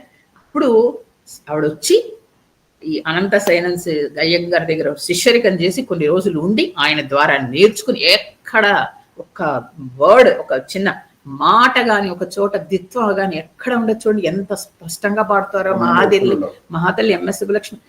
ఆవిడ రికార్డ్ రిలీజ్ చేసిన తర్వాత అప్పటికీ ఇప్పటికీ మీకు హైయెస్ట్ సెల్లింగ్ ఏవి అంటే వాళ్ళు వెంకటేశ్వర సుప్రభాతం బై ఎంఎస్ సుబ్బలక్ష్మి అని చెప్తారు, రికార్డింగ్ కంపెనీ వాళ్ళు. అలాగా ప్రపంచ వ్యాప్తం. మనకి అసలు అది లేకుండా నిద్ర లేవని వాళ్ళు ఎంతో మంది ఉన్నారు ఇంకా ఈ తరంలో కూడా. అంటే అది ఎంత పాపులర్. అది ఆ తర్వాత అప్పుడు మొత్తం అందరిలోకి వచ్చేసింది, అందరూ రాసేసుకున్నారు, మనకి దొరికిపోయింది, అందరం పాడడం మొదలెట్టారు. ఇది వెంకటేశ్వర సుప్రభాతం చరిత్ర. అంటే కానీ ఇంత మరి ఈ ప్రతివాది భయంకర అన్నానని ఎవరైతే రాశారో ఆయన కూడా ఈ బాలకాండలోంచి శ్లోకం తీసేసుకున్నారు. అంటే అంత క్రీమ్ అనమాట, ఎస్సెన్స్ ఉంది ఆ శ్లోకంలోని, ఆయన గ్రహించారు. అది అంటే మన పైకిలా చూస్తే మనకు కనపడుతుంది, దాని వెనకాతల అన్ని అర్థాలు ఉన్నాయని అంతంత గొప్ప వాళ్ళకి తెలుస్తుంది. వాళ్ళే చెప్తారు, మనకి తెలిస్తేనే కదండి మనకు తెలిసేది. ఈ విధమైన సుప్రభాతం చేశారు. వెంటనే రాముడు లక్ష్మణుడు లేచేసి కొంచెం మహర్షిని చూసి సిగ్గుపడ్డారు. ఎందుకంటే అయ్యో ఆయనలే పేరే మనల్ని అంటే పడుకుండిపోయేమేమి ఎలాగా అనేసి గబగబా వెళ్ళి వాళ్ళ స్నానాధికాలు ముగించుకుని స్వామి దగ్గర ఆయన దగ్గర అడిగారు, ఏంటి ఆజ్ఞ. అప్పుడు చెప్పారు, మనం రాత్రి ఇక్కడ పడుకున్నాం, మనం ఇంకా కొంచెం ముందరికి వెళ్ళాలి. అప్పుడు వాళ్ళు ఏం చేశారంటే అక్కడి నుంచి అక్కడ ఉన్న వాళ్ళు ఒక పడవ లాంటిది ఇచ్చారు, అది వేసుకుని వీళ్ళు అక్కడి నుంచి దాటడానికి వెళ్ళారు. వెళుతూ సరయు గంగా అక్కడ ఆ నదిలో ఆ పక్కనే అలా నడుస్తున్నారు. అక్కడ వీళ్ళు వెళ్ళేసరికి ఒక ఆశ్రమం ఉంది, చాలా చక్కటి ఆశ్రమం, చూస్తూనే ప్రశాంతంగా అనిపించింది. చూడండి కొన్ని సరౌండింగ్స్ మనకి చాలా హాయిగా అనిపిస్తాయి, పాజిటివ్ ఎనర్జీ అలా అనిపించింది. అక్కడికి వెళ్ళేసరికి అప్పుడు వీళ్ళు ఇంకా వస్తున్నారు, ఇంకా కొంచెం దూరంలో ఉన్నారు అంటేనే అనేక మంది మహర్షులు లోపల నుంచి ఆశ్రమాలలోంచి వచ్చేసి వీళ్ళకి సత్కారాలు చేస్తున్నారు. అది కానీ వీళ్ళు వస్తున్నట్టు వాళ్ళకి ఏంటి, వీళ్ళు టెలిఫోన్ చేశారా లేకపోతే మెసేజ్ పెట్టారా ఎలా తెలిసింది అంటే వాళ్ళు మహర్షులు అండి, వాళ్ళు గమనిస్తారు, చూస్తారు, వాళ్ళ దానిలో వాళ్ళకి కనపడతాయి. శ్రీరామచంద్రుడు వస్తున్నాడని వాళ్ళకి తెలుసు, మహావిష్ణువు అవతారం అని వాళ్ళకు తెలుసు, రాముడికి తెలియకపోయి. విశ్వామిత్రుడు వస్తున్నాడని తెలుసు, లక్ష్మణుడు వస్తున్నాడని తెలుసు. అతిథి సత్కారాలు చేసి వాళ్ళని చక్కగా వాళ్ళు ఎవరైతే వాళ్ళ ఆరాధ్య దేవతో ఎవరి కోసం వాళ్ళు తపస్సు చేస్తున్నారో ఆయన నడిచి ఆశ్రమానికి వస్తున్నాడు. ఏంటి అసలు ఋషులు వాళ్ళ వైభవం, చక్కగా ఈయనకి స్వాగతం చెప్పేవాళ్ళు ఒకళ్ళు, ఆయన చూసి మురిసిపోయే వాళ్ళు ఒకళ్ళు, ఆయన గురించి కథలు చెప్పుకునే వాళ్ళు ఒకళ్ళు. ఈ విధంగా ఆశ్రమం అంతా పులకించిపోయి నాకు అడిగాడు, ఏంటి ఆశ్రమంలో ప్రత్యేకత, ఎందుకు ఇంత పవిత్రంగా ఉంది, ఇంత హాయిగా ఇలా ఉంది అంటే అప్పుడు ఈయన చెప్పారట ఏంటంటే, విశ్వామిత్రుడు ఇక్కడ ఇది వరకు అనేక సంవత్సరాలు శివుడు తపస్సు చేశాడు. ఇప్పుడు చూడండి, ఒక శివుడు లాంటి ఆయన అంత తపస్సు చేస్తే ఆ తపస్సు చేసిన శక్తి ఆ చుట్టుపక్కల వాతావరణంలో వ్యాపిస్తుంది. అందుకే ఇప్పుడు మన పుణ్యక్షేత్రాలకు వెళ్తే చూసారు ఆ పాజిటివిటీ అంటాం, అలాగనమాట. అందువల్ల అక్కడ అయింది. తర్వాత అక్కడికి మన్మధుడు వచ్చాడు, ఆయన తపస్సు భంగం చేయడానికి. మన్మధుడిని ఆయన 3వ కంటితో కాల్చివేశాడు. అంగాలన్నీ ఇదైపోయాయి కాబట్టి ఆయనకు అంగదేశం అని అక్కడికి పేరు వచ్చింది. అంటే వీళ్ళు ఆల్మోస్ట్ నైబరింగ్ కంట్రీలో ఉన్నారు. ఈ విధంగా అన్ని కథలన్నీ చెప్తే వాళ్ళు చాలా సంతోషంగా చెప్పారు. అక్కడి నుంచి వాళ్ళు పొద్దున్నే నావ తెప్పించారు, వీళ్ళు నడిచారు ఆ సముద్రం. అక్కడి నుంచి మనం ఈ గంగ దాటి అవతలకి వెళ్ళాలి అనుకున్నారు. అక్కడి నుంచి ఆ గంగలో వెళుతూ ఉంటే చూడండి, మనం జస్ట్ ఊహించుకోవచ్చు ఆ పిక్చర్ని. గంగలో విశ్వామిత్రుడు, రాముడు, లక్ష్మణుడు ఒక నావ నడిపేవాళ్ళు ఎవరు ఇలా మెల్లిగా నడుస్తూ వెళుతున్నారు. వెళుతూ ఉంటే కొంచెం దూరం వెళ్ళిన తర్వాత ఉన్నట్టుండే పెద్ద చప్పుడు వినిపించింది. వినిపించేసరికి చుట్టూ చూసుకుంటున్నాడు రాముడికి చాలా ఉత్సాహం, అన్ని తెలుసుకోవాలి, అన్ని ఏంటేంటి బయటకు వచ్చి అన్ని సరదావే, ఇంకా దాన్ని అన్ని అడుగుతూనే ఉంటాడు. మరి విశ్వామిత్రుడికి మరింత ఆసక్తి, అలా అడిగేవాళ్ళు ఉండి అంత ఆసక్తిగా సమాధానం చెప్తుంటే చెప్పండి ఏంటి అలా వింటూ ఉంటే మరింత సరదాగా ఉంటుంది కదా. అలాగా ఆయన చెప్తున్నాడు. ఇంత మనకి ఇందులో జోగ్రఫీ వస్తుందంటే మనకి తర్వాత మనం మ్యాప్ వేసేసుకోవచ్చు ఇండియాది, అంత చక్కగా చెప్తాడు. ఆ చెప్తే అప్పుడు చెప్పాడు ఆయన, సరయూ నది అని ఒక నది ఉంది అని, అది బ్రహ్మ మానస సరోవరం నుంచి పుట్టింది. బ్రహ్మ హిమాలయాల దగ్గర తపస్సు చేసుకుంటే ఆయన మనస్సులోంచి మానస సరోవరం పుట్టింది. అందులోంచి అనేక నదులు పుట్టాయి. అందులో ఒకటి సరయూ నది. ఆ సరయూ నది అయోధ్య చుట్టూ ప్రవహిస్తూ, అదే కదా మనం అందుకే సరయూ దాటి వెళ్ళాలి అయోధ్య, ఇటు ఇటు ఇటు నుంచి వచ్చి ఇక్కడ గంగలో కలుస్తోంది. ఇది సంగమం అని చెప్పాడు. అందరూ ఆ సంగమానికి దండం పెట్టుకోండి అని చెప్పాడు. ఎప్పుడైనా రెండు నదులు కలిస్తే అది చాలా పవిత్రమైన స్థలం. ఇక్కడ పెద్దవాళ్ళు ఏం చెప్తారో తెలుసా అండి, సరయూ నది అనేది శిష్యుడు వచ్చి గురువు గారి దగ్గరికి వచ్చి కలిశాడు. గురువు ఎవరు? గంగా నది, జ్ఞాన గంగ. గంగ ప్రవహిస్తోంది, అక్కడికి వచ్చి శిష్యుడు కలిశాడు. అప్పుడు ఏం చేసింది గంగా నది? సరయూ నది చెయ్యి పట్టుకొని తీసుకెళ్ళి సముద్రంలో కలుస్తోంది, అంటే పరమాత్మలో కలుస్తోంది అని అర్థం. చూడండి వెనకతలు ఇలా ఇలా అర్థాలు ఉంటాయో. గంగ గురువు గారు, సరయూ నది శిష్యుడు, చెయ్యి పట్టుకుని తీసుకెళ్ళి సముద్రంలో గంగా సరయూ నది ఇద్దరు కలుస్తున్నారంటే పరమాత్మలో కలుస్తున్నారు అనమాట. అంటే గురువు గారు ఏం చేస్తారు? శిష్యుడు చేయి పట్టుకుని పరమాత్మని చూపిస్తాడు అని చెప్పడం అంట. ఇలాగా అన్నమాట. ఆ విధంగా నదీ సంగమం. నదీ సంగమం అనేది అత్యంత పవిత్రమైన స్థలం మనకి హిందువులకి. నది ఎక్కడైనా నదుల సంగమాలు ఉంటే స్నానాలు చేస్తాం, సముద్రంలో కలిసిన ఇక్కడ కలిసిన అది చాలా పవిత్రం అని చెప్పాడు. అక్కడి నుంచి వీళ్ళు నమస్కరించుకుని ముందరికి వెళ్ళారు. వెళితే అక్కడ ఆ పడవ దిగారు. పడవ నుంచి కొంచెం లోపలికి నడవడం మొదలెడితే అక్కడి నుంచి అడవి మొదలైంది, ఒక పెద్ద అడవి తెలుస్తుంది. ఇంకా ఇంకా ఇంకా ఇంకా కొద్దిగా లోపలికి వెళ్ళారు. వెళ్ళేసరికి ఉన్నట్టుండి కీచురాళ్ల చప్పుడు. చూసారా, మన కీచురాళ్ళు అంటే ఇప్పుడు చాలా మందికి మర్చిపోయాం. రాత్రిళ్ళు పల్లెటూర్ల వైపు వెళ్తే ఏదో చప్పుడు వినిపిస్తుంది. ఒక పెద్ద పెద్ద కీచురాళ్ళు అరుస్తున్నాయి. అరుస్తూ తర్వాత క్రూర మృగాలు ఉన్నట్టుండి పరిగెట్టడం, ఏదో భయంకరమైన పిట్టలు, తర్వాత గద్దలు లాంటివి ఇలా కింది నుంచి ఇలా తిరుగుతూ ఉండడం. అంటే ఏంటంటే మామూలుగా ప్రశాంతంగా హాయిగా ఉండే అడవి కాదు, అది ఒకలాంటి భయం పుట్టించే అడవి. అలాగ ఉన్నట్టుండి ఏదో గట్టిగా జంతువులు ఏడుస్తున్నట్టు చప్పుడు, అలాగనమాట. ఆ పక్షుల కిలకిలారవాలు అలాంటివి లేవు. అడవి కూడా చాలా ఎక్కువగా అంటే చాలా దట్టంగా అలా ఉంది. అది చూసి వెంటనే శ్రీరామచంద్రుడు ఆయన అడిగాడు విశ్వామిత్రుని, ఎందుకు ఇంత భయంకరంగా ఉంది? అడవిని చూస్తే ప్రశాంతంగా అనిపించట్లేదు, చాలా భయంకరంగా ఉంది ఏంటి? అప్పుడు దానికోసం ఒక కథ చెప్పాట. ఏంటంటే ఇది వరకు ఇంద్రుడు వృత్రాసురుడు అని ఒక ఆయన్ని చంపాడు. చంపిన తర్వాత ఆయనకి బ్రహ్మహత్యా పాతకం చుట్టుకుంది. ఆయన బ్రాహ్మణుడు వృత్రాసురుడు. ఆ బ్రహ్మహత్యా పాతకం పోవడానికి ఆయన ఇంద్రుణ్ణి భూలోకానికి తీసుకొచ్చి బ్రాహ్మణులు ఏం చేశారంటే తర్వాత అనేక పుణ్య నదుల తీర్థాలు, తర్వాత మంత్ర జలాలు తెచ్చి ఆయనకి మంత్రాలు పఠిస్తూ అభిషేకాలు చేశారు. ఎవరికి? ఇంద్రుడికి. అప్పుడు ఇంద్రుడికి ఉన్న ఆ పాపము, ఆ తర్వాత ఆ బ్రహ్మహత్య పాతకం అంతా ఒక మలినంలాగా వెళ్ళిపోయి భూమి మీద పడిపోయింది. అప్పుడు ఆయన శుద్ధుడయ్యాడు. కానీ భూమికి అంతా పట్టేసింది కదా. అప్పుడు ఆయన భూమికి వరం ఇచ్చాడు. అక్కడ భూమికి ఏంటంటే, ఇలా నువ్వు నా నుంచి వచ్చేసిందంటే, భూమికి వచ్చిందంటే భూమిది ఉంచుకో, అలా భూమి గ్రహించడమే కదా, ప్రతిదీ గ్రహిస్తుంది. అందుకని నీకు ఇక్కడ వరం ఇస్తున్నాను ఏంటంటే, ఇక్కడ 2 గొప్ప నగరాలు వెలుస్తాయి. ఆ 2 నగరాల మలదము కరూసము, మలదము కరూసము అని 2 గొప్ప నగరాలు, దేశాలు వస్తాయి ఇక్కడ. ఆ దేశాల్లో చాలా సుభిక్షంగా అందరూ హాయిగా ఉంటారు అని చెప్పాడు.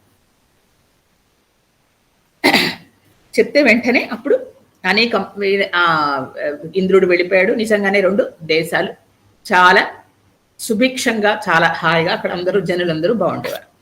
అక్కడ సుకేతుడు అని ఒక యక్షుడు అక్కడికి వచ్చాడు. అంటే చాలా బాగున్నాయి దేశాలు చూద్దాము అని వచ్చి ఆయనకి నచ్చి అక్కడే ఉండిపోవడం మొదలెట్టాడు. సుకేతుడు. ఆయనకి ఒక కూతురు, ఆవిడ పేరు తాటకి. పేరే తాటకి ఆవిడది. అంటే మనకి ఇప్పుడు తాటకి అంటే మనం చెడ్డది, వీడి తాటకి ఇలా ఉంది అలా మనం మాట్లాడతాం. కానీ అప్పట్లో తాటకి అంటే మరి మంచిగానే పెట్టుకున్నాడు ఆయన పాపం. ఆ తాటకి అనే ఆ తాటకి పుట్టింది. ఆయన నిజానికి ఆవిడెవరు? యక్షుడి కూతురు. యక్షుడు. ఎందుకంటే ఆ యక్షుడు ఆయనకి పిల్లలు లేరట. చాలా తపస్సు చేశాట, నాకు కొడుకు కావాలి. అప్పుడు బ్రహ్మ ప్రత్యక్షమై, నీకు కొడుకు పుట్టే యోగం లేదు, కూతురిని ఇస్తున్నాను, కానీ ఆ కూతురికి 1000 ఏనుగుల బలం ఉంటుంది సుమా, బాగా బలం ఉన్న కూతురిని ఇస్తున్నాను అని చెప్పి వరం ఇచ్చాడు. అలాగే తాటకి 1000 ఏనుగుల బలం. ఆ తర్వాత ఆ అమ్మాయి పెరిగి పెద్దదైంది. ఎలా పెళ్లి చేయాలి అని ఆలోచిస్తుంటే ఈ లోపల ఆవిడ ఒక రాక్షసుణ్ణి వరించి, ఆ రాక్షసుడి పేరు సుందుడు. సుందుడు అనే రాక్షసుణ్ణి ఆవిడ వరించి చెప్పింది. వాళ్ళిద్దరికి వివాహం చేశారు. చేస్తే ఆవిడికి 2 పిల్లలు, మారీచుడు, సుబాహుడు, 2 పిల్లలు పుట్టారు. పుట్టిన తర్వాత వీడు ఈ సుందుడు అనేవాడు రాక్షసుడు కదా, వాడి బుద్ధి మరి పుట్టుకతో రాక్షస బుద్ధి. కొంచెం సాడిజం, అందరిని హింసించడం మొదలెడుతున్నాడు. ఇక్కడే ఉన్నాడు, ఈ 2 దేశాల మధ్యలో ఇక్కడే తిరుగుతున్నాడు, రాక్షసుల్లా హింసిస్తున్నాడు. అక్కడికి అనుకోకుండా అగస్త్య ముని వచ్చాడు. ఆయన చాలా గొప్ప తపస్సంపన్నుడు. పని మీద అటు నుంచి వెళుతున్నాడు. వెళుతూ ఉంటే ఆ రాక్షసుడిని ఏదో విధంగా హింసించడం, ఆయన ఏదో చేయడం, ఏదో మాట్లాడడం ఇలా చేశాడు. కొంత సహించాడు ఆయన శాంతంగా. కానీ ఈయన చేసేవి ఒక లెవెల్ దాటిపోయాయి. అప్పుడు ఇంతలాగా నువ్వు ఇదిగా నువ్వు చేస్తున్నావు, వద్దు అంటే ఒక్కసారి వారించాడు. కానీ అతను ఆ వారిస్తే ఇంకా ఇంకా రెచ్చిపోవడం మొదలెట్టాడు. ఇప్పుడు అతన్ని వెంటనే అక్కడికక్కడ తన చూపులతో భస్మం చేసేసాడు. ఎందుకంటే ఇలాంటి వాళ్ళు విజృంభిస్తే ఇంకెంతమంది నాశనం అయిపోతారు. అంతే, తపస్సు చేసే వాళ్ళని హింసించడం ఇలా తయారవుతున్నాడు. అందుకని అతన్ని చేసేసాడు. చేసేసరికి విషయం తాటకి తర్వాత మారీచ సుబాహులకి తెలిసి వెంటనే ఆవిడ అగస్త్యుడి మీదకి కోపంతో వెళ్ళిపోయింది. చంపేస్తావా సుందుడిని అని. ఎలా వెళ్ళింది? 1000 ఏనుగుల బలం కదా. మనిషి అందంగానే ఉంది, కానీ 1000 ఏనుగుల బలంతో చెట్లు బండలు అన్ని తీసుకుని వెళ్ళిపోయింది అగస్త్యుడు. అగస్త్యుడు పొట్టిగా ఇంత ఉండేవాడు. వెళ్ళిపోయేసరికి చూశాడు, ఏంటి రాక్షసిలాగా అలా మీద పడిపోతున్నా, అవన్నీ తెచ్చేసి నా మీదకి యుద్ధానికి వచ్చేస్తున్నారు, మీరు ఇలా చేయకూడదు, మీరు అతను చేసిన చెడ్డ పనికి అతనికి నేను ఇలా చేశాను అంటే, లేదు నేను ఇప్పుడు నిన్ను మేము చంపేస్తా ఉంటాను. ఇప్పుడు ఇంత రాక్షస బుద్ధులు మీకు వస్తున్నాయి కాబట్టి మీరు రాక్షసులు అయిపోండి, ఇంకా మీరు యక్షులుగా ఉండడానికి అర్హత లేదు అని శాపం పెట్టాడు. అనేసరికి ఆవిడికి ఒక వికృతాకారం వచ్చి రాక్షసులాగా తయారైంది. ఇంకా ఇంకా ఆవిడలో కసి కోపం పెరిగిపోయి ఇంకా అందరిని హింసించడం. అగస్త్య మహాముని ఆవిడేం చెయ్యలేకపోయింది. మారీచుడు సుబాహుడు వాళ్ళు కూడా రాక్షసులు అయిపోయారు. ఈయన వెళ్ళిపోయాడు. వెళ్ళిపోయిన తర్వాత ఇక్కడ అగస్త్యుడు వచ్చి ఉన్నాడు కదా, అందుకని ఈ స్థలాన్ని నేను పాడు చేస్తాను అని ఆ 2 పట్టణాలని ఆవిడ నాశనం చేసింది. ఆవిడకున్న బలంతో 1000 ఏనుగుల బలం అంటే ఏంటండి, దాంతో అక్కడ ఉన్న వాళ్ళని తినేయడం, వాళ్ళని చంపేయడం, జంతువుల్ని తినేయడం, చెట్లు లాగేయడం. అందుకని ఆ 2 పట్టణాల్లో ఉన్న వాళ్ళు ఊర్లు ఖాళీ చేసి వెళ్ళిపోయారు. ఊళ్ళు సర్వనాశనం అయిపోయాయి, పాడుపడిపోయాయి. అక్కడే తిరుగుతూ వచ్చిపోయే వాళ్ళని చంపడం, ఋషుల్ని హింసించడం అలా చేస్తుంది. ఇదే పిల్లలిద్దరూ నేర్చుకుని పిల్లలిద్దరు కూడా అలాగే తయారు. వీళ్ళే నా యజ్ఞాన్ని పాడు చేస్తున్నారు అని చెప్తే ఇప్పుడు వెంటనే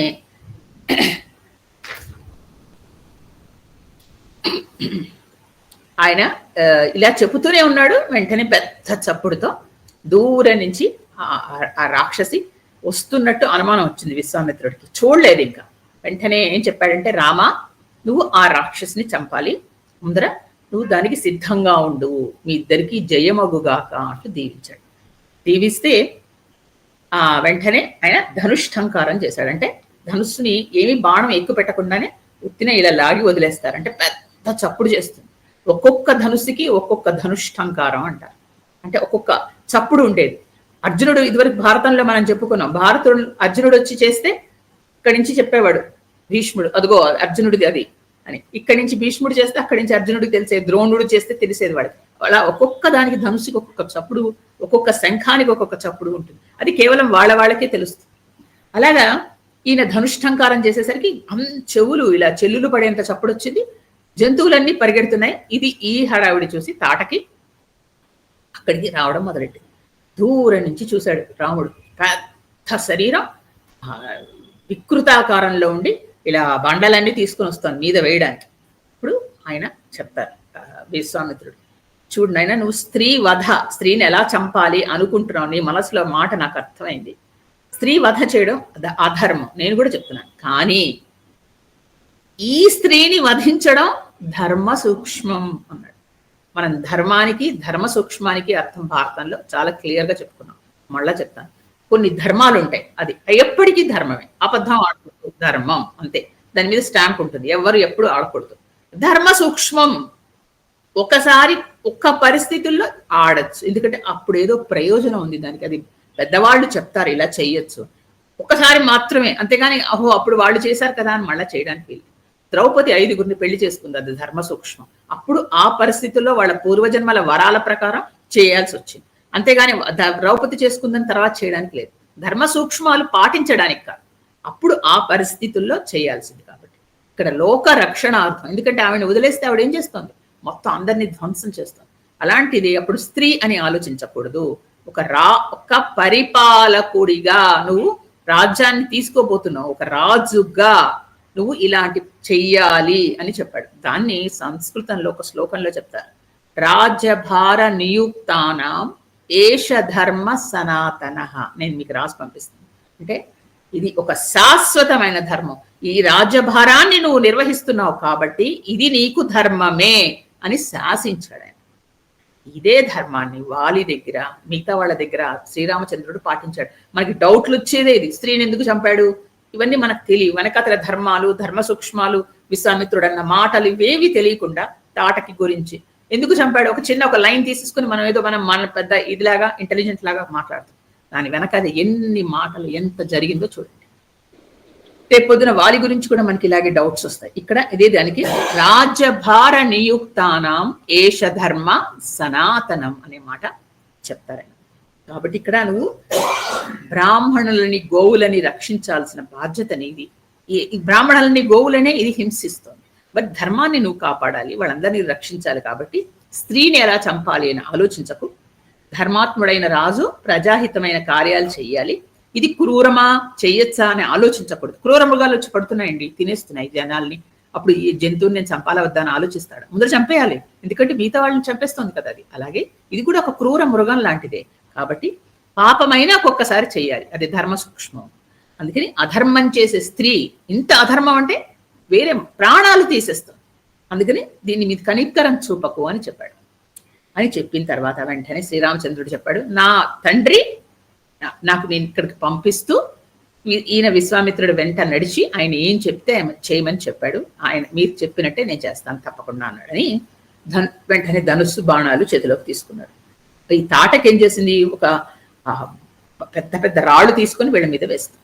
ముందర బాణం వేసి ఆ రాళ్ళని చెదరగొడుతున్నాడు శ్రీరామచంద్రుడు. చెదరగొడుతూ లక్ష్మణుడితో అన్నట్ట, ఆయన బ్రహ్మర్షి చెప్తున్నారు ఈ విధంగా చేయమని, గురువు గారు చెప్తున్నారు. కానీ ఇంకా మనస్సులో నాకు కనికరం అనేది కరుణ అండి, కరుణా స్వరూపుడు శ్రీరామచంద్రమూర్తి. అంత వికృతాకారంలో అంత రాక్షసు వచ్చి చంపడానికి చూస్తున్నా ఆయనకి ఇంకా కరుణ. ఆయన ఏమన్నాడంటే, మనం ఒక పని చేద్దాం అంటే, అప్పట్లో మీరు అది మర్చిపోకండి, ఈ యుగం వేరు ఆ యుగం వేరు. అప్పట్లో ఏం చేసేవారంటే, అసలు తప్పనిసరి పరిస్థితుల్లో ఇలాగ కనుక ఆడవాళ్ళు చేస్తే ఆడవాళ్ళకి ముక్కు చెవులు కోసేసేవారు. అంటే ఏంటి, అది ఒక అవయవ లోపం కాదు, ముక్కు చెవులు కోసేస్తే పర్వాలేదని వాళ్ళు బతుకుతారు. కానీ వాళ్ళకి అవయవ లోపం కింద చేతిలో కాళ్ళు కోసేస్తే కష్టం, కానీ దానివల్ల పర్వాలేదు. అందుకని ఆ విధంగా చేసేవారు. రేపు శూర్పణకప్పుడు మీకు అర్థమవుతుంది. కాబట్టి ఆ విధంగా చేద్దాం, మనం దాని ముక్కు చెవులు కోసేద్దాం, అప్పుడు అది వెళ్ళిపోతుంది ఆ భయానికి, నొప్పితోటి పర్వాలేదు, ప్రాణాలతో బతుకుతుంది కదా అనేసి రాముడు లక్ష్మణుడు బాణం వేసి దాని ముక్కు చెవులు కోసే ప్రయత్నం చేసి కోసేశారు. కోస్తే దానికి ఏం చేసింది, ఇంకా కోపం పెరిగి ఉన్నట్టుండి దుమ్ము అంటే మట్టి లేపేసింది.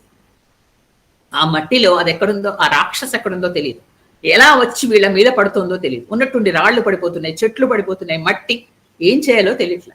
అప్పుడు విశ్వామిత్రుడు అన్నాడు, వద్దు, నువ్వు ఇంకా నాకు తెలుసు నువ్వు ఇంకా కరుణ చూపిస్తున్నావు, కానీ సమయం కాదు, సాయంత్రం అవుతుంది, రాక్షసులకు బలం పెరిగితే దాన్ని మనం ఆపలేము, కాబట్టి దాన్ని వధించు, ఇది నా ఆజ్ఞ కింద తీసుకో. వెంటనే ఆజ్ఞ అని ఎప్పుడైతే అన్నాడో, అలాగే గురువుగారు నేను చేసేస్తాను వెంటనే అనేసి, అప్పుడు ముందర శబ్ద వేది అనే బాణాన్ని వేశాడు. అంటే ఏంటి, శబ్దాన్ని బట్టి బాణం వేస్తారు. ఇదే అర్జునుడు కూడా వేసేవాడు కదా, రాత్రైనా అర్జునుడు వేసేవాడు.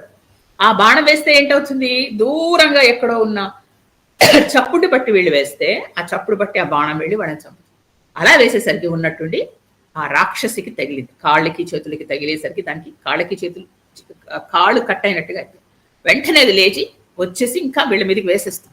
ఇప్పుడు బాణం ఎక్కుపెట్టి వెంటనే తాటకిని శ్రీరామచంద్రుడు సంహరించాడు. జై శ్రీరామ్. ఇది మొట్టమొదటి అడుగు రాక్షస సంహారంలో. శ్రీరామచంద్రుడు వేసిన మొట్టమొదటి అడుగు తాటక సంహారం. ఈ తాటకిని చంపి రాక్షస సంహారానికి శ్రీకారం చుట్టాడు ఆయన. అవతార ప్రయోజనాల్లో ఇదొకటి రాక్షస సంహారం కదా. ఆ విధంగా రాక్షసిని చంపాడు. దేవతలందరూ పొగిడి వెంటనే అన్నారు, ముక్తిని ప్రసాదించావు. రాముడి బాణంతో చచ్చిపోతే మరి ముక్తే కదండి కదా, ఆ విధంగా ముక్తిని ప్రసాదించావు అన్నట్టు. విశ్వామిత్రుడు రామచంద్రుడిని ఇలా దగ్గరికి తీసుకుని ఇక్కడ శిరస్సు మీద ఇలా వాసన చూస్తారు. పెద్దవాళ్ళు దాన్ని మూర్కొనడం అంటారు. అంటే ఏంటంటే వాళ్ళు ముద్దులు ఇవ్వరు కదా. దశరథుడు కూడా అంతే, ఒక పిల్లలకు ఒక అంటే టీనేజ్ కలా వస్తే బుగ్గల మీద ముద్దులు ఇవ్వడం ఇప్పుడు మనం చేస్తున్నా కానీ ఇచ్చేవాళ్ళు కాదు. ఇలా శిరస్సు మీద వాసన చూసేవారు, దాన్ని మూర్కొనడం అంటారు. అలా చూసే అంటే ఒక తండ్రి లాగా ఇంత చక్కగా చేసేసావు అనేది మెచ్చుకోవడం అనమాట. అప్పుడు దేవతలందరూ ఏమి మీరు ఇవ్వకుండా, ఇంకా అస్త్రాలు అనేవి ఇవ్వకుండానే ఇంత గొప్పగా శ్రీరామచంద్రుడు అలాంటి రాక్షసుని చెప్పాడు. అందుకని మీరు మీ అస్త్రాలు ఇవ్వండి.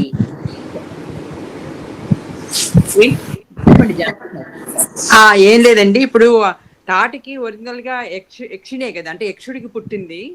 సంహారం చేసిన తర్వాత మళ్ళీ యక్షుని దురూపం అంటే శాప విమోచనం అయిపోతుందా, లేకపోతే లేదు పూర్తిగా అంతరించిపోతుంది? రాక్షసేనండి, ఎందుకంటే రాక్షసిగా మారిపోయింది, ఇంకా యక్షిని అవ్వదు.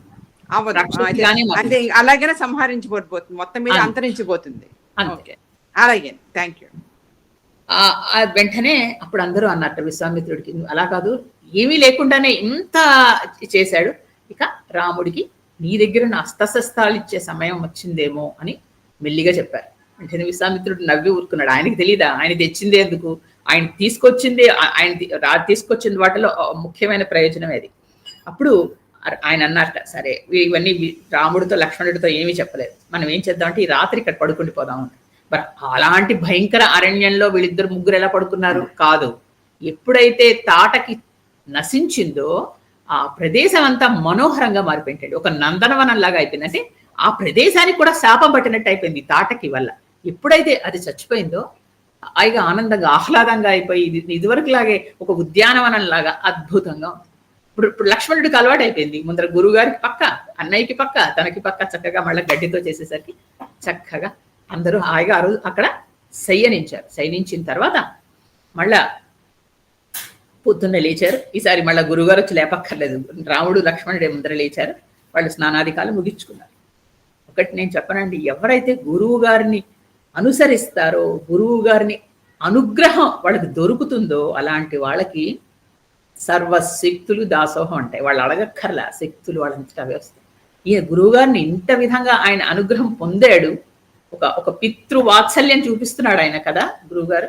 అలాంటప్పుడు మరి ఇంకా సర్వశక్తులు ఈయనకి ఎందుకు రావు? శక్తులన్నీ వచ్చే సమయం వచ్చింది. అప్పుడు విశ్వామిత్రుడు వాళ్ళిద్దరిని కూర్చోబెట్టి, ముఖ్యంగా రాముడికి, లక్ష్మణుడికి రాముడు ఇచ్చాడు అంటారు, అన్ని రాముడికి కూర్చోబెట్టి చెప్పాడు, నా దగ్గర అనేక అస్త్రాలు ఉన్నాయి. రెండు మనకి యుద్ధంలో ఇప్పుడు అస్త్రాలు, శస్త్రాలు. శస్త్రాలు అంటే చేతిలో పట్టుకుని యుద్ధం చేశాం, కత్తి, తర్వాత శూలము ఇలాంటివి. తర్వాత అస్త్రము అంటే ఏమి ఉండదు చేతిలో, వాళ్ళు మంత్రం ఉంటుంది. ఆ మంత్రాన్ని పిలిచేసరికి ఒక్కొక్క మంత్రానికి ఒక్కొక్క దేవత ఉంటారు. వారుణాస్త్రం, వెంటనే వరుణ దేవుడు ఉంటాడు. ఆ మంత్రం చెప్పేసరికి వాళ్ళ చేతిలో ఏదైనా సరే, ఒక గడ్డిపోచా, ఒక లేకపోతే ఏది తీసుకుని ఆ మంత్రం చెప్పినా ఆ అధిష్టాన దేవత ఆ మంత్రం దాని ద్వారా అక్కడికి వచ్చేస్తారు. ఆ మంత్ర దేవతని స్మరించి వాళ్ళు దాన్ని విధులు పెడితే అప్పుడు వరుణ దేవుడిది కాబట్టి వర్షం వస్తుంది. ఆగ్నేయాస్త్రం, అగ్నికి సంబంధించిన వెంటనే అక్కడ మంట వస్తుంది. ఇలాగా ఒక్కొక్క దేవతకి ఒక్కొక్క మంత్రశక్తుల ద్వారా, ఒక్కొక్క అస్త్రానికి ఒక్కొక్క మంత్ర దేవత ఉంటుంది. అలాగా ఆయన దగ్గర ఇలాంటివి కొన్ని వందల అస్త్రాలు ఉన్నాయి విశ్వామిత్రుడి దగ్గర. ఆయనకి ఇష్టంగా ఆయన నేర్చుకున్నవి కొన్ని మీకు నేను పోయినసారి చెప్పాను, కొన్ని వరంగా లభించాయి. ఆ విధంగా కొన్ని వందలు ఉన్నాయి. ఇప్పుడు ఈయన ఏం చేశాడంటే ఆయన కూర్చోపెట్టి ఆ ఒక్కొక్క మంత్రం చెప్పడం, అది ఉత్తినే కాదు, ఆ మంత్రం వీళ్ళు నేర్చుకొని ప్రతిరోజు ఆ మంత్రం చెయ్యాలి వీళ్ళు. లేకపోతే ఏంటి, ఇప్పుడు మీరు మంత్రం నేర్చుకున్నారు, వదిలేశారు, ఇప్పుడు ఈ రోజు నేర్చేసుకుని మానేశారు, మీకు అవసరం ఉన్నప్పుడు ఆ మంత్రం చేస్తే ఆ దేవత రాదు. ఆ దేవతని ప్రసన్నం చేసుకొని పెట్టుకోవాలి. అవసరం ఉన్నప్పుడు పిలిస్తే వస్తారు. అందుకని ఈ మంత్రాలు, శస్త్రాలు నేర్చుకున్న వాళ్ళు రోజు ఉపాసన చెయ్యాలి. అందరూ చేశారండి, అర్జునుడు, కర్ణుడు, ప్రతి వాళ్ళు చేశారు. అలాగే ఈయన కూడా శ్రీరామచంద్రుడికి ఇంకా ఆ ఉపాసన ఇస్తున్నాడు. ఒక్కొక్క అస్త్రాన్ని, ఒక్కొక్క అస్త్రం ముందర ఏం చేశాట, అనేక చక్రాలు లాంటివి ఉంటాయి, అలాంటి చక్రాలన్నీ ఇచ్చాడు. తర్వాత శూలాలు లాంటివి ఇచ్చాడు. తర్వాత ఏమో కత్తులు లాంటివి. ఆ తర్వాత ఇక ఈ ఆగ్నేయాస్త్రం, వారుణాస్త్రం, ఇలాంటి అనేక అస్త్రాలు. అలా ఒక్కొక్కళ్ళని ఒక్కొక్క శక్తి ఇవ్వడం ఆయన తీసుకోవడం. ఆ శక్తిని మళ్ళీ ఆయన ఆ మంత్రాన్ని మననం చేయడం. ఇలా ఒక్క మంత్రం మనకి 3 అక్షరాలది చెప్తే గుర్తుండదు. శ్రీరామచంద్రుడు ఎంత ఏకసంధాగ్రహో చూడండి. అంటే మానవులకి సాధ్యం అవుతుంది, మనం ప్రయత్నించాం, ముందరే రాదు అనేసుకుంటాం, చెయ్యొచ్చు అని నిరూపిస్తున్నాడు ఇక్కడ. ఇవన్నీ మనం ఇందులో నేర్చుకోవాల్సినవి అన్నమాట. ఈ విధంగా చెప్పేసరికి ఒక్కొక్క అధిష్టాన దేవత రావడం, ఈయనకి నమస్కరించాడంట. అదేంటంటే మామూలుగా దేవతలు వస్తే ఏం చేస్తారు, మానవులు లేచి ఆ దేవతల చుట్టూ తిరిగి నమస్కారం చేస్తారు. ఇక్కడ ఈయనే మహానుభావుడు శ్రీమన్నారాయణుడు, దేవతలు మరీ సంతోషిస్తున్నారు, అధిష్టాన దేవతలు. ఇంకొకసారి శ్రీరామచంద్రుడు దర్శనం అయింది. వెంటనే వాళ్ళందరూ ఏం చేస్తున్నారు, ఒక్కొక్కళ్ళు రావడం, శ్రీరాముడికి వాళ్ళే ప్రదక్షిణం చేస్తున్నారు, చేసి నిలబడి ఏమిటి ఆజ్ఞ అని మొత్తం దేవతలు, ఒక్కొక్క అధిష్టాన దేవతలు ఈయన చుట్టూ నిలబడ్డారు. శ్రీరామచంద్రుడికి నిలబడి చేతులు కొట్టుకుని స్వామి ఆజ్ఞ ఏమిటి అని అడిగారు. చూడండి, అసలు మీరు ఊహించుకుంటే ఎంత అద్భుతంగా ఉంటుందో. ఒకవైపు విశ్వామిత్రుడు, ఒకవైపు శ్రీరామచంద్రుడు, లక్ష్మణుడు ఉన్నాడు, లక్ష్మణుడు తర్వాత నేర్చుకుంటాడు.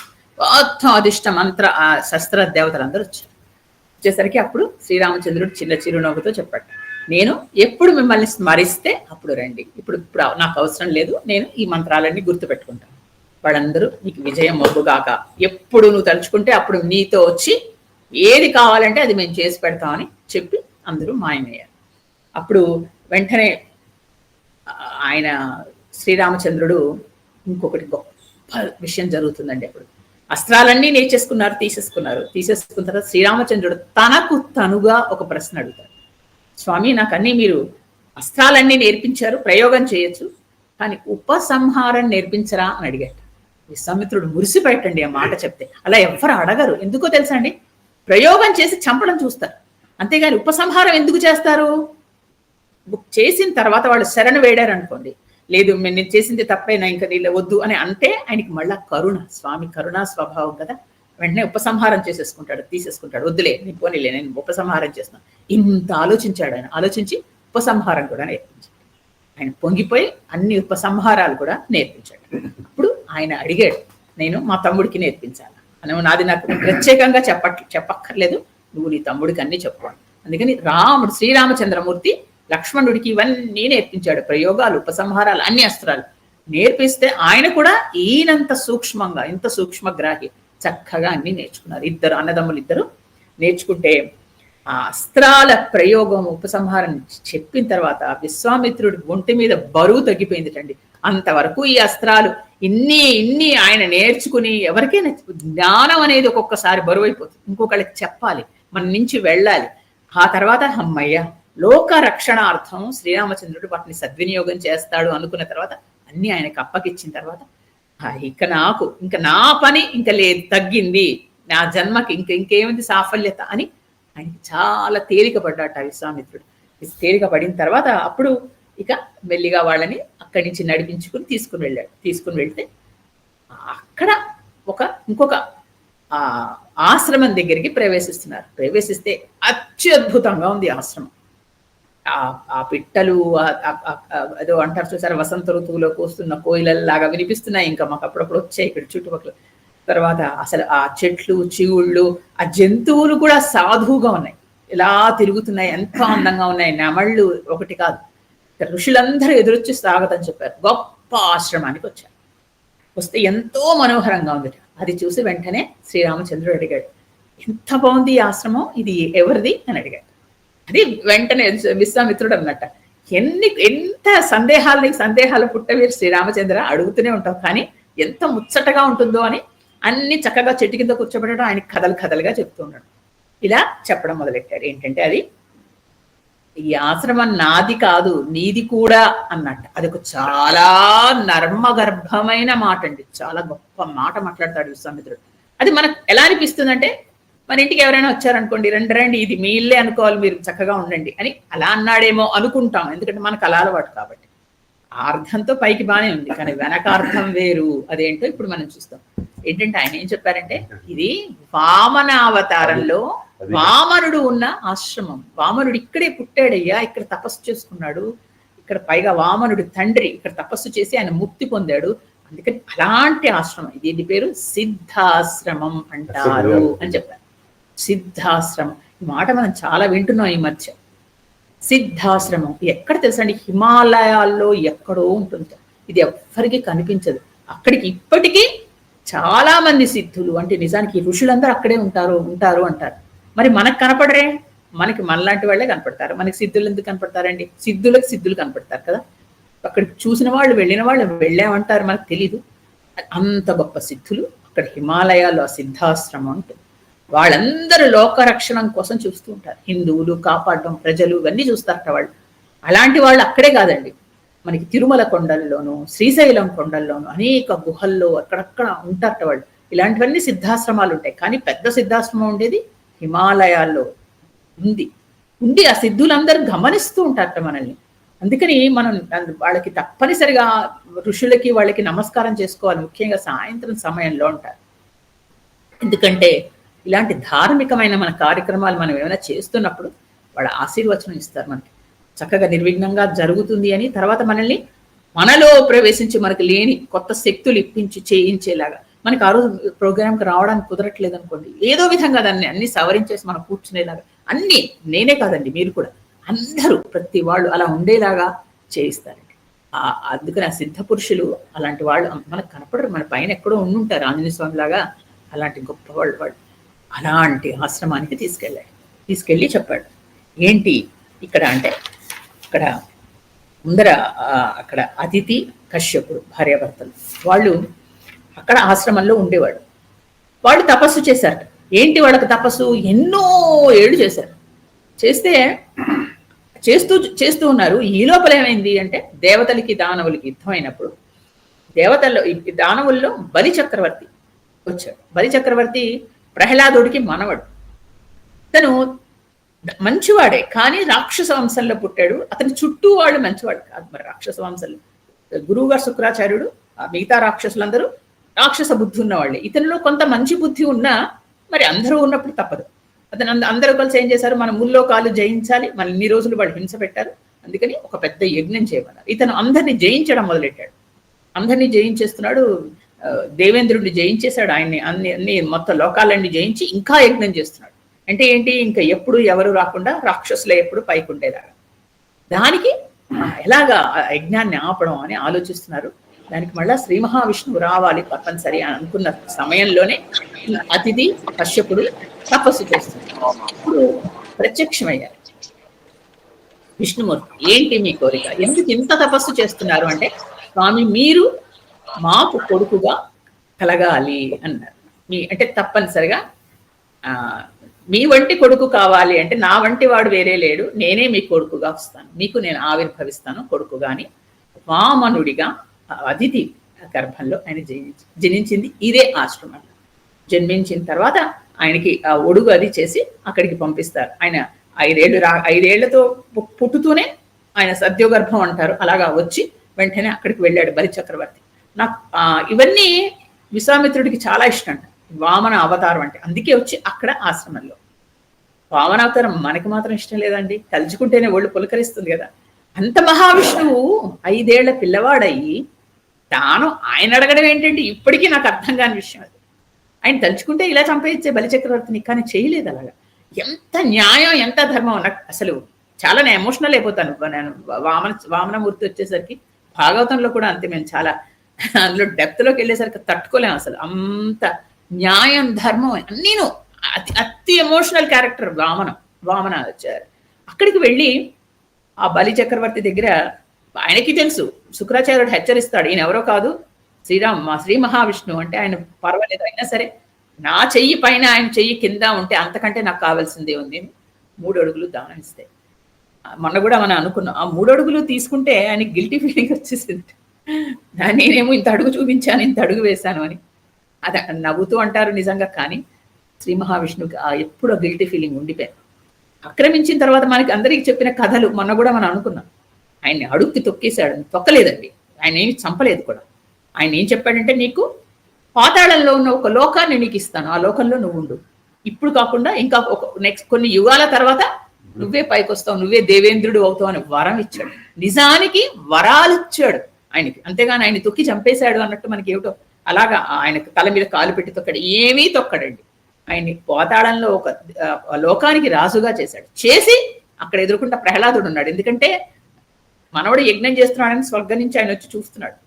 ప్రహ్లాదుడు ఏమీ మాట్లాడలేదు. నువ్వు ఎందుకు ఇలా చేస్తున్నావు అని విష్ణుమూర్తిని అడగలేదు. నా మనవడు అంటూ ఆయన దుఃఖించలేదు. ఆయన రాగద్వేషాలకు అతీతుడు. తండ్రిని చంపితేనే ఆయన ఏమనలేదే హిరణ్యకశిపుణ్ణి, ఇప్పుడు మనవణ్ణి చేస్తే ఆయన ఏమంటాడు, ఏమీ అనలేదు, ఊరుకున్నాడు, చూస్తున్నాడు. కానీ విష్ణుమూర్తికి గిల్టీగా అనిపించింది, మనసులో ప్రీతమైన బాధ.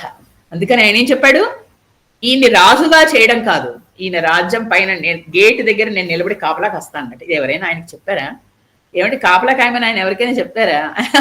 విష్ణుమూర్తి కాపలా కాయడం ఏంటండి? వినడానికి ఎంత నవ్వొస్తుంది, కానీ ఇవన్నీ చేశాడు ఆయన. ఎందుకంటే ఆయన కరుణ, ఆయనకి జాలి చేసి ఆ విధంగా బలిచక్రవర్తిని సంవత్సరానికి ఒకసారి మళ్ళీ పైకి రమ్మంటారని అంటారు. కానీ కొన్ని యుగాల తర్వాత ఆయనే మళ్ళీ దేవేంద్రుడు అవుతాడు. ఈ విధంగా వరాల వృష్టి కురిపించేశాడు ఆయన వామనుడు. ఎందుకంటే ఆయన చేసిన, నువ్వెవరో తెలిసి కూడా నా జీవితం పోతే పోయిందిలే, విష్ణుమూర్తి వచ్చాడు అంటే అంత అభిమానం పెట్టాడే, అది రక్తంలో వచ్చి ఉంటుంది మరి తాతగారిది. అందుకని అలాంటి చేశాడు అని చెప్పడానికి అనమాట.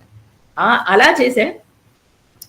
చేసిన వామనుడికి ఆది ఆశ్రమం అక్కడే. తర్వాత కశ్యపుడు ఆయన సిద్ధి పొందట అదే ఆశ్రమంలో. అందుకని సిద్ధాశ్రమం అంటారు. పైగా ఈ సిద్ధి పొందడం వల్ల అసలు అంతకుముందు కూడా తపస్సు చేస్తే విష్ణుమూర్తి ప్రత్యక్షం, అది కూడా సిద్ధేగా. ఇవన్నీ ఆయనకి ఇష్టం విశ్వామిత్రుడికి. అందుకని ఆయన ఆశ్రమం వదిలి ఇక్కడ వచ్చాడు. ఇక్కడికి వచ్చి వీళ్ళందరినీ, వీణొచ్చాడని మిగతా ఋషులందరూ వస్తే వాళ్ళందరూ సిద్ధులే. ఇక్కడ లోక కళ్యాణం కోసం యజ్ఞం చేస్తారు. అది చెప్పాడు. ఇదంతా కథ చెప్పి ఇది నీ ఆశ్రమమే అనడానికి అర్థం వెనక ఇంతుంది. అంటే ఇది వామనుడి ఆశ్రమమే, పుట్టి పెరిగాడు, నువ్వు కూడా వామనుడివే కదా నాయన అని విశ్వామిత్రుడు అంటున్నాడు. కానీ మనం ఏమనుకుంటాం, రండి ఇది కూడా మా ఆశ్రమే, ఇది కూడా నీది కూడా ఇదే అన్నట్టుగా గౌరవం మర్యాదలు చేస్తున్నాడేమో అని వెనకాతల అర్థం ఇది. ఇక్కడ ఏంటంటే ఈ ఏదైనా సరే ఒక మంచి పని చేస్తూ ఉంటే రాక్షసులు ఎప్పుడు పాడు చేస్తూ ఉంటారు అంటారు కదా. కానీ ఇక్కడ మనం రామ లక్ష్మణులను ఆశ్రయిస్తే రాక్షస సంహారం చేస్తారని వాళ్ళని తీసుకొచ్చాడు. ఇక్కడ రాముడు అంటే ఇక్కడ ఏంటో తెలుసా అండి, మన మనస్సులో కూడా మనం ఎప్పుడైనా సరే ఒక మంచి పని చేద్దాము అంటే బయటవి కాదండి, మన మనస్సులోనే మనకి రకరకాల ఆలోచనలు, ఏవో థాట్స్, ఏవో డిస్టర్బెన్సెస్ వచ్చి ఆ పని అవ్వదు. ఏదో పారాయణం అనుకున్నాం, మొదలెట్టాం, ఇది ఇప్పుడు చేస్తున్నాం 9 రోజులు, ఆ టైంలోనే ఏదో వస్తుంది డిస్టర్బెన్స్. అవి బయట నుంచి వచ్చేవి. మనసులో ఎవరు తయారుగా మీకే వస్తుంది, కూర్చుని చేస్తుంటారు.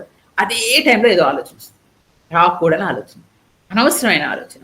ఆ 2 నిమిషాలు మిమ్మల్ని సరిగా స్థిరంగా ఉండనీయకుండా చేస్తుంది. ఇదే ఏంటంటే అజ్ఞానం.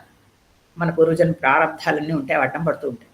అందుకని మనకు అప్పుడు కావాల్సింది ఏంటంటే ఒక జ్ఞానం కావాలి, ఒక వివేకం కావాలి. అంటే ఇది నేను చెయ్యాలి, దీనివల్ల నాకు మంచిది అని మన మనస్సుకు మనం హెచ్చరించుకోవాలి. తర్వాత అది చేయగలిగే నేర్పు మనకి ఉండాలి.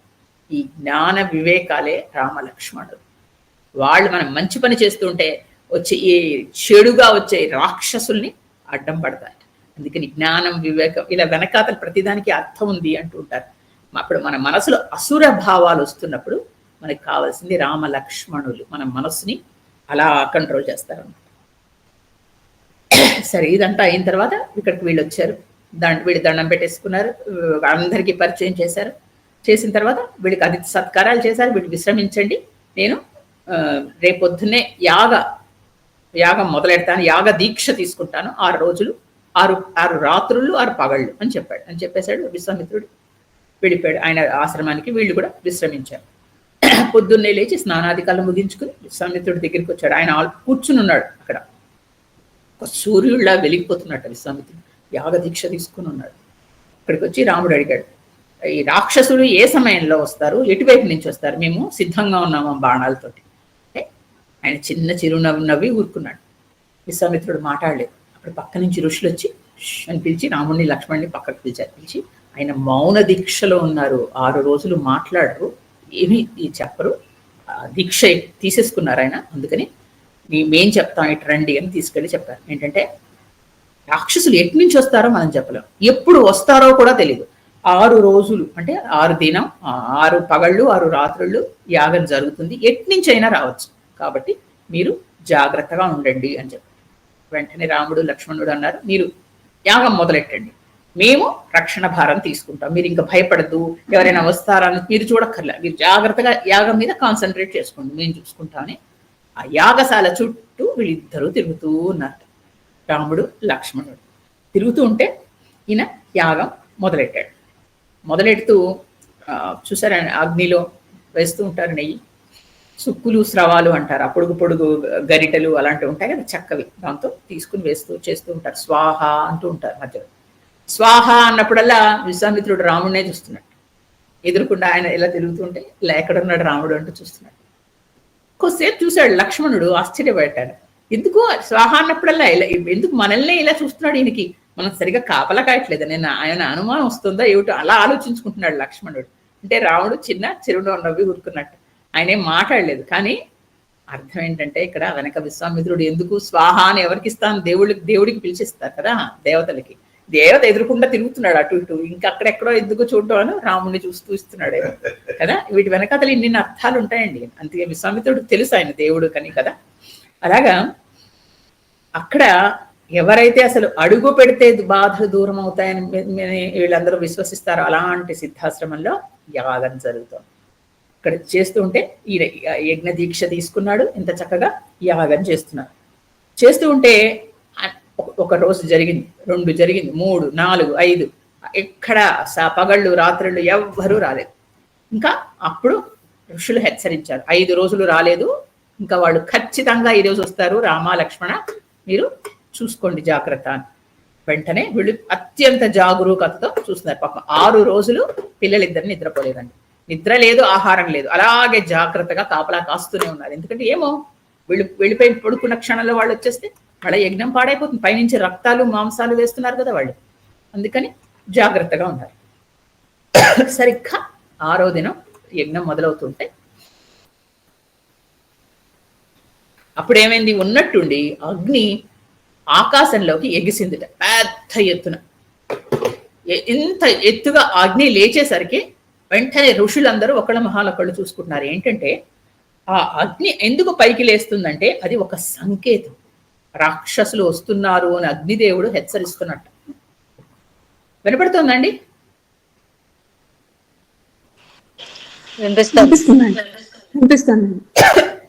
ఈ విధంగా అయ్యేసరికి వెంటనే ఆకాశంలో ఆ శబ్దానికి రాముడు వెంటనే చూసి గ్రహించాడు, అక్కడికి రాక్షసులు మారీచుడు, సుబాహుడు మిగతా రాక్షసులు కూడా అక్కడికి వచ్చారు.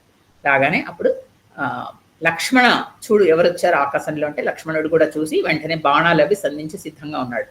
అప్పుడు చెప్పాడు, చూడు నేను మానవాస్త్రం ప్రయోగిస్తున్నాను ముందర అని ఒక సీతేషువు అనే ఒక అస్త్రం ప్రయోగించాడు. అక్కడ ఫస్ట్ వచ్చింది మారీచుడు వచ్చాడు, అతని మీద ఈ బాణం ప్రయోగించాడు. అది ఎలాంటిదంటే ఎవరి మీద అయితే ప్రయోగిస్తారో అది కొత్తగా నేర్చుకున్నాడు శ్రీరామచంద్రుడు, విశ్వామిత్రుడి దగ్గర నుంచి నేర్చుకున్న బాణం ఎవరి మీద అయితే ప్రయోగిస్తారో వాడిని పట్టుకుని వాడికి అసలు ఏమీ తెలియకుండా చేసి ఎక్కడో దూరంగా తీసుకెళ్లి పడేస్తుంది. అలాంటి బాణం అతని మారీచుడి మీదకి ప్రయోగించి తర్వాత చెప్పాడు, వెంటనే నేను ఆగ్నేయాస్త్రం ప్రయోగిస్తున్నాను ఈ సుబాహువు మీద అని. ఎందుకంటే ఎప్పుడైతే మారీచుడు వెళ్ళిపోయాడో సుబాహుడు రెచ్చిపోయి రక్తం ఇలా కుండల్లో తెచ్చి పోసేస్తున్నాడు, పైనుంచి మాంసం ముక్కలు తెచ్చి పడేస్తున్నాడు. వెంటనే సుబాహువు మీద ఆగ్నేయాస్త్రం ప్రయోగించాడు, అగ్నికి సంబంధించిన అస్త్రం ఆగ్నేయాస్త్రం. అక్కడ వెంటనే ఉన్నటువంటి మంటలాగా వచ్చి సుబాహు అక్కడ మరణించాడు. ఇంకా మిగతా రాక్షసులు వీళ్ళిద్దరూ పోయేసరి వాళ్ళందరూ వచ్చి ఇంకా ఎలాగైనా సరే యాగాన్ని ధ్వంసం చేయాలని వచ్చారు. అప్పుడు శ్రీరామచంద్రమూర్తి చెప్పాడు లక్ష్మణుడికి, ఏంటి నేను వాయవ్యాస్త్రం ప్రయోగిస్తున్నాను చూడు అంటే వాయు పెద్ద గాలిలాగా వచ్చి ఆ గాలితో పాటు వాళ్ళందరూ అక్కడి నుంచి పడి మరణించేలాంటి అస్త్రం వేశాడు. దాంతో రాక్షసులందరూ యాగం అంతా నిర్విఘ్నంగా జరిగింది. అందరూ వచ్చి వీళ్ళందరికీ సంతోషంగా కృతజ్ఞతలు చెప్పారు. వెంటనే విశ్వామిత్రుడు యజ్ఞం పూర్తయింది, వెంటనే రాముడిని అభినందించాడు, దేవతలందరూ వచ్చారు, అందరూ అభినందించారు. ఆయన అన్నట్ట విశ్వామిత్రుడు, ఈ సిద్ధాశ్రమం అనే పేరుని సార్థకం చేశావు నాయన, మాకందరికీ సిద్ధి దొరికేలా చేశావు, చాలా మంచి పని చేశావు. ఇక్కడ మనకు అనేక సందేహాలు వస్తాయి. మారీచుడు సుబాహుడు ఇద్దరు రాక్షసులే, ఇద్దరు తప్పులు చేశారు కదా. ఒకడిని చంపకుండా దూరంగా కొట్టాడు, ఇంకొక రాక్షసుడిని ఎందుకు చంపేశాడు, దీనికి ఏదైనా రీజనింగ్ ఉందా అని.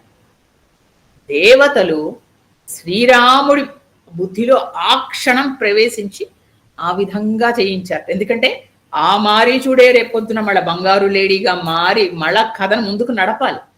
ఇలాంటి వాడే ఉండాలి. ఎందుకంటే వీడికి కామరూపి. సుబాహుడికి మారీచుడికి తేడా ఏంటంటే మారీచుడికి కామరూపం చాలా త్వరగా వచ్చు. అతడు యక్షుడికి మరి ఒక యక్షినికి ఉన్న రాక్షసుడికి పుట్టాడు. సుబాహుకు లేని కొన్ని లక్షణాలు ఇతనికి ఉన్నాయి. ఏంటంటే రకరకాల వేషాలు వేయగలడు, ఏమైనా చేయగలడు. వీడు బతకాలి, వీడు బతికి రావణాసుడితో రేపు కలవాలి, మళ్ళీ బంగారు లేడి, అంత దేవతలకి తెలుసు. కాబట్టి ఇలా ఉండాలి. ఆ క్షణంలో ఏ బాణం వెయ్యాలి అని రాముడికి మస్తిష్కంలో ప్రవేశించి ఈ బాణం వేసేలా చేశారు అంటారు. కానీ నిజంగా మరి ఆయన శ్రీమన్నారాయణుడు, ఆయనకే తెలిసి ఆయన వేశాడు, లేకపోతే వీళ్ళు దేవతలు ప్రచోదనం చేయించారు. మొత్తం మీద మారీచుడిని దూరంగా పడేశారు, సుబాహుడిని చంపేశారు. కానీ ఇక్కడ ఏంటంటే ఒక జీవుడి సంస్కారాన్ని బట్టి కూడా ఉంటుంది అంటారు పెద్దవాళ్ళు. ఒక జీవుడు ఉంటాడు. ఇప్పుడు నాలో ఒక జీవుడు ఉంటారు, మీలో ఒక జీవుడు అంటే ఒక ఆత్మవాడు ఉంటాడు కదా, దాని సంస్కారం ఉంటారు. దాని ప్రకారం ఎవరిని ఏం చెయ్యాలి అనేది మనకు ముందర నిర్ణయించబడి ఉంటుందండి. మన చేతుల్లో ఏం ఉండదు. మనం ఏదో అంటాం సరే నిమిత్త మాత్రం ఇలా చేయాలి అని మనం ఏదో అనుకుంటాను, నేను గొప్పగా చేశాను, అది ఎప్పుడు నిర్ణయించబడి ఉంటుంది. మనం ఇలా చెప్పాలని కూడా ఎప్పుడు భగవంతుడు నిర్ణయించే ఉంటాడు కదా, మన చేతుల్లో ఏమీ ఉండదు. అలాగా ఇది కూడా బహుశా ముందర నిర్ణయించబడింది. ముందరే సుబాహుడు ఈ టైంలో ఇలా చావాలి, లేదా మారీచుడు దూరంగా వెళ్ళి పడాలి, ఎందుకని ఆ విధంగా అయింది. ఇలా మనం రకరకాల రీజన్స్ చెప్పుకోవచ్చు దీనికి. అలాగా మారీచుడిని మారీచుడిని దూరంగా పడేయించి తర్వాత సుబాహుని సంహరించాడు. తర్వాత తాటకి అంతలాగా ఎందుకు అంత ఇదై మరణించింది అంటే దానికి కూడా అది చేసిన పాపాలకి కర్మఫలాలు అనుభవించక తప్పదండి. దానికి కోపం చెంది సుందుడిని చంపారు అని, కానీ అది అలాంటి అకృత్యాలు చేయకుండా ఉండవలసింది. అది జాగ్రత్త పడవలసి వచ్చింది కదా. జాగ్రత్తగా ఉండి పిల్లల్ని జాగ్రత్తగా పెంచుకోవడం అలాంటిది ఏమైనా చేసిందా? లేదు. రాక్షస బుద్ధులని చేసింది. ఎందుకు? దానికి 1000 ఏలుగున బలం ఉంది, నన్ను ఎదిరించే వాళ్ళు ఎవరు అనుకో. కానీ మరి చేసిన కర్మలకి ఫలితం అనుభవించాలిగా, అందుకని ఈ విధంగా అనుభవించింది. కానీ రాముడి చేతుల్లో మరణించి ముక్తిని పొందింది అంటారు. సరే, రాముడి చేతుల్లో మరణించి ఆయన బాణం తగిలి ఆయన చేతి స్పర్శతో మరణించడం అంటే అంతకంటే గొప్ప విషయం కాదు. ఆ విధంగా పునీతురాలు అయిపోయింది, ఇంకా జన్మ లేకుండా ఆయన మోక్షం పొందేసింది. ఇలాగా మనము వెనకాతల వీటన్నిటిలో కొన్ని రహస్యాలు, కొన్ని అర్థాలు ఉంటాయి. అవి మనం తెలుసుకుంటూ ఉంటే మరింత మనకి ఆనందంగా ఉంటుంది. ఇప్పుడు అలాగే తాటక అంటే మనం ఏంటో చెప్తున్నాము, తాటకి అంటే అజ్ఞానము అంటారు కదా. రాముని బాణంతో అది హతం అవుతుంది కదా. మనలో కూడా అనేక అజ్ఞానాలు ఉంటాయండి. ప్రతిదీ మనకి డౌట్స్, తర్వాత డౌట్స్ రావడం అనేది అజ్ఞానం అనను. ఏదో మన జీవితం ఏదో బతికేస్తూ ఉంటాం, ఫుల్ అజ్ఞానం చీకట్లో ఉంటాం. మరి అజ్ఞానం పోవాలంటే మనకి కూడా రామబాణం కావాలా? మనకి రామబాణం ఎలా దొరుకుతుంది? రామనామమే రామబాణం. రామనామం చేస్తే చాలండి, మనలో ఉన్న అజ్ఞానం తొలగిపోతుంది. ఇప్పుడు మనం చేసేది ఏది? శ్రీరామ జయ రామ జయ జయ రామ అంటాం, మరి లేకపోతే మరి ఇంకోటి రాముడిది చేస్తున్నాం. చేయడం వల్ల ఏంటవుతుంది? అజ్ఞానము తొలగుతుంది. అందుకని ఈ అజ్ఞానం కాదు, మరి తాటకిలో అజ్ఞానం కాదు, ముందర మనలో ఉన్న అజ్ఞానాన్ని మనం తొలగించుకోవడానికి మనం ఏం చేయాలి? శ్రీరామనామం చేయాలి. మనం కూడా పునీతులు కావాలిగా. మనం తాటకిలాగా చెడ్డవాళ్ళం కాదు, కానీ ఎంతో అజ్ఞానంతో కొట్టుకు మిట్లాడుతూనే ఉన్నాం. మనం కొంతవరకు లేదు కాబట్టి అసలు ఇలాంటి కార్యక్రమం మొదలెట్టాం. రాముడి గురించి తెలుసుకుంటున్నాం, ఆ మాటలు వింటున్నాం, అందులోనే ఉంటున్నాం మన వారం అంతా కదా. ఏదో విధంగా రాస్తున్నాం, అందరం రాస్తున్నారు, ప్రతి వాళ్ళు నాకు మెసేజెస్ పెడుతున్నారు, చక్కగా రాస్తున్నారు, కొంతమంది కాపీలు కూడా పెడుతున్నారు. ఎంత చక్కగా రాస్తున్నారు, ఎంత సరదా వేసిందో నాకు. ఎందుకంటే అండి, ఎన్నో పూర్వజన్మల అదృష్టం అండి, మన చేతులతో మనం రామాయణం రాసుకోవడం అనేది అది చాలా గొప్ప విషయం. అది మీకు ఒక 5-6 సంవత్సరాల తర్వాత మీ చేతిలో మీ పుస్తకం ఉంటే అది ఓపెన్ చేసుకుని మీరు చదువుకుంటూ ఉంటే ఈ ప్రతి అక్షరం ఇప్పుడు నేను చెప్పింది గుర్తుండదు, మర్చిపోతారు. కానీ మీ పుస్తకంలో ఉంటుందిగా, అది చదువుకుంటూ ఉంటే ఆ ఆనందం వేరు. ఎందుకంటే మీ ఓన్ పద్ధతిలో, మీ ఓన్ లాంగ్వేజ్లో మీరు రాసుకున్నారు. మీరేమి ఖచ్చితమైన పద్యాలు అన్ని రాసుకోక్కర్లేదు. తెలుగు ఇంగ్లీష్ కలిపి కూడా రాసుకోవచ్చు. మీకోసం మీ పుస్తకం, మీ పర్సనల్ బుక్, అది మీ పర్సనల్ డైరీ. అది ఎంత బాగుంటుంది చెప్పండి. అలా చేసుకుంటున్నారు. ఇవన్నీ మనకి సుకృతాలు కావండి.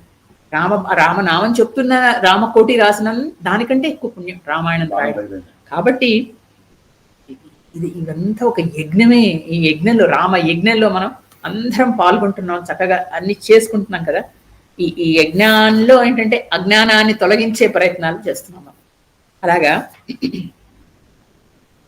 ఇది ఈ విశ్వామిత్రుని పథకంలో ఏంటి, ఒకటి యాగ సంరక్షణ, ఇది ఒక నెపం కదా. ఈ నెపంతో తీసుకొచ్చాడు వాళ్ళకి అన్ని రకరకాల ముందర మనం ఒకటి మనకంతా కథ ముందరే తెలుసు, కానీ రాముడితో పాటు ప్రయాణం చేస్తూ వెళుతున్నాం మనం. రాముడితో పాటు మనం కూడా నౌక ఎక్కాం, రాముడితో పాటు మనం కూడా అడవుల్లోకి వెళ్ళాం, తాటకి సంహారం చూసేసాం, అక్కడ మనం కూడా సిద్ధాశ్రమంకి వెళ్ళాం. అసలు మన ఊహల్లో కూడా అందదు సిద్ధాశ్రమం అంటే. అలాంటి వాళ్ళు ఉంటారు. అలాంటి సిద్ధాశ్రమంలోకి మనం ప్రవేశించాం, రాముడిని లక్ష్మణ్ని చూస్తున్నాం, వాళ్ళిద్దరు యాగ సంరక్షణ ఎలా చేశారో చూసాం, మారీచుడిని ఎలా దూరంగా పడేశాడు, సుబాహుని చంపేశాడు, అన్ని చూస్తాం. విశ్వామిత్రుడికి మనం కూడా నమస్కరించుకుంటున్నాం, ఏం గొప్ప గురువు గారండి అంటున్నాం, వీళ్ళిద్దరు గొప్ప శిష్యులని మెచ్చుకుంటున్నాం, మనం అంతా రాముడి చుట్టే తిరుగుతున్నాం కదా. ఇలా చేస్తూ మర్నాడే అవేంది చెప్పుకుని అక్కడికి కట్ చేసి వదిలేస్తాం. ఇదంతా సంహారం అయిపోయింది. అందరూ ఆ రోజంతా హాయిగా సంతోషంగా అందరూ బాగుంది, యజ్ఞం చక్కగా ముగిస్తుంది అన్నారు. రాముడిని లక్ష్మణ్ని మెచ్చుకున్నారు, దీవించారు, అనేక మంగళ వాక్యాలు చదివారు, పడుకున్నారు. పొద్దున్నే లేచిన తర్వాత బ్రహ్మర్షి ఆదేశం కోసం రామలక్ష్మణులు వచ్చి నుంచున్నారు. స్వామి ఆదేశం ఏంటి, ఏం చేయాలి, తర్వాత మనం ఏం చేయాలి అడిగారు. అడిగితే చూస్తున్నాడు విశ్వామిత్రుడు. అంటే ఏంటి వెళ్ళిపోతామంటారా, పిల్లల ఉద్దేశం, ఏం మాట్లాడతాడు రాముడు అంటే వెంటనే ఏం చేద్దామంటే ఏంటి అన్నాడు. అంటే స్వామి మీరు ఏం చేస్తారో, మీరు ఏం చెప్పాలో చేస్తే మేము దానికి చేస్తాం, చేతులు కట్టుకున్నట్టండి. అడిగి మీ కింకరులం అన్నట్ట. కింకరులు అంటే ఏంటో తెలుసా అండి, సంస్కృతంలో కిం కరోతి అని అడుగుతారట. మన సర్వెంట్స్ ఉంటారు కదా ఇళ్లలో పనివాళ్ళు, అంటే కిం కరోతి అంటే ఏం చేయాలండి అని చేతులు కట్టుకుని నిలబడే వాళ్ళని కింకరులు అంటారు. అలా వచ్చి రాముడు లక్ష్మణుడు నిలబడి విశ్వామిత్రుడి దగ్గర మీ కింకరులం ఏం చేయాలో చెప్పండి అని అడిగారు. అంటే ఏంటంటే అసలు విశ్వామిత్రుడు, మీరు మనస్థితి ఊహించుకోండి ఒక్కసారి. మీరే విశ్వామిత్రుడు అయ్యి మీ ముందర రామలక్ష్మణులు ఇద్దరు చేతులు కట్టుకుని కిం కరోతి అని అడిగితే అసలు మీకు ఎలా ఉంటుంది మనస్సు? ఆయన అసలే, ఈయన చెప్పాను కదా, ఈయన మోహంలో పడిపోయాడు. ఆయన అలా రాముడిని చూస్తున్నాడు అని ఆ మోహంలో ఉండి వెంటనే అప్పుడు అందరూ అక్కడ ఋషులు వాళ్ళందరూ అందరితో కలిసి అన్నట్టు, మీ అందరం ఒక పెద్ద యాగం చేయడానికి మిథిలా నగరం వెళుతున్నాం. అక్కడ అనేక పెద్ద పెద్ద యాగాలు అవుతున్నాయి. అక్కడ ఒక అద్భుతం ఉంది, ఇంకొక అద్భుతమైన ధనుస్సు కూడా ఉంది. ఇది ఒక చాలా గొప్ప మాట అండి. ఒక అద్భుతం ఉంది, ఆ అద్భుతంతో పాటు ఒక ధనుస్సు కూడా ఉంది అన్నాడు. అది చాలా చక్కగా రాస్తారు సంస్కృతంలో. అద్భుతంతో పాటుట అంటే ఒక అద్భుతం ఎవరు, సీతమ్మ వారు. రెండవ అద్భుతం శివధనుస్సు ఉంది. అంటే ఎవరికి ఏది చెప్తే ఇష్టమో చూడండి. ఇప్పుడు పిల్లలు ఉన్నారు, బయటికి రాండి అంటే రాము అంటే లేదమ్మా అక్కడ నీకు మంచి హోటల్కి వెళ్తున్నావు, నీకు మంచి స్వీట్స్ ఉంటాయి, ఐస్ క్రీమ్ ఉందంటే వస్తారు కదా, పిల్లలకి అది ఇష్టం. కాసేపు టీనేజ్ వాళ్ళు వచ్చారు, లేదు మీకు మంచి షాపింగ్ ఉందిరా, మీకు మంచి బట్టలు అంటే వాళ్ళు వస్తారు. ఎవళ్ళకి ఏది ఇష్టమో ఉంటుంది కదా.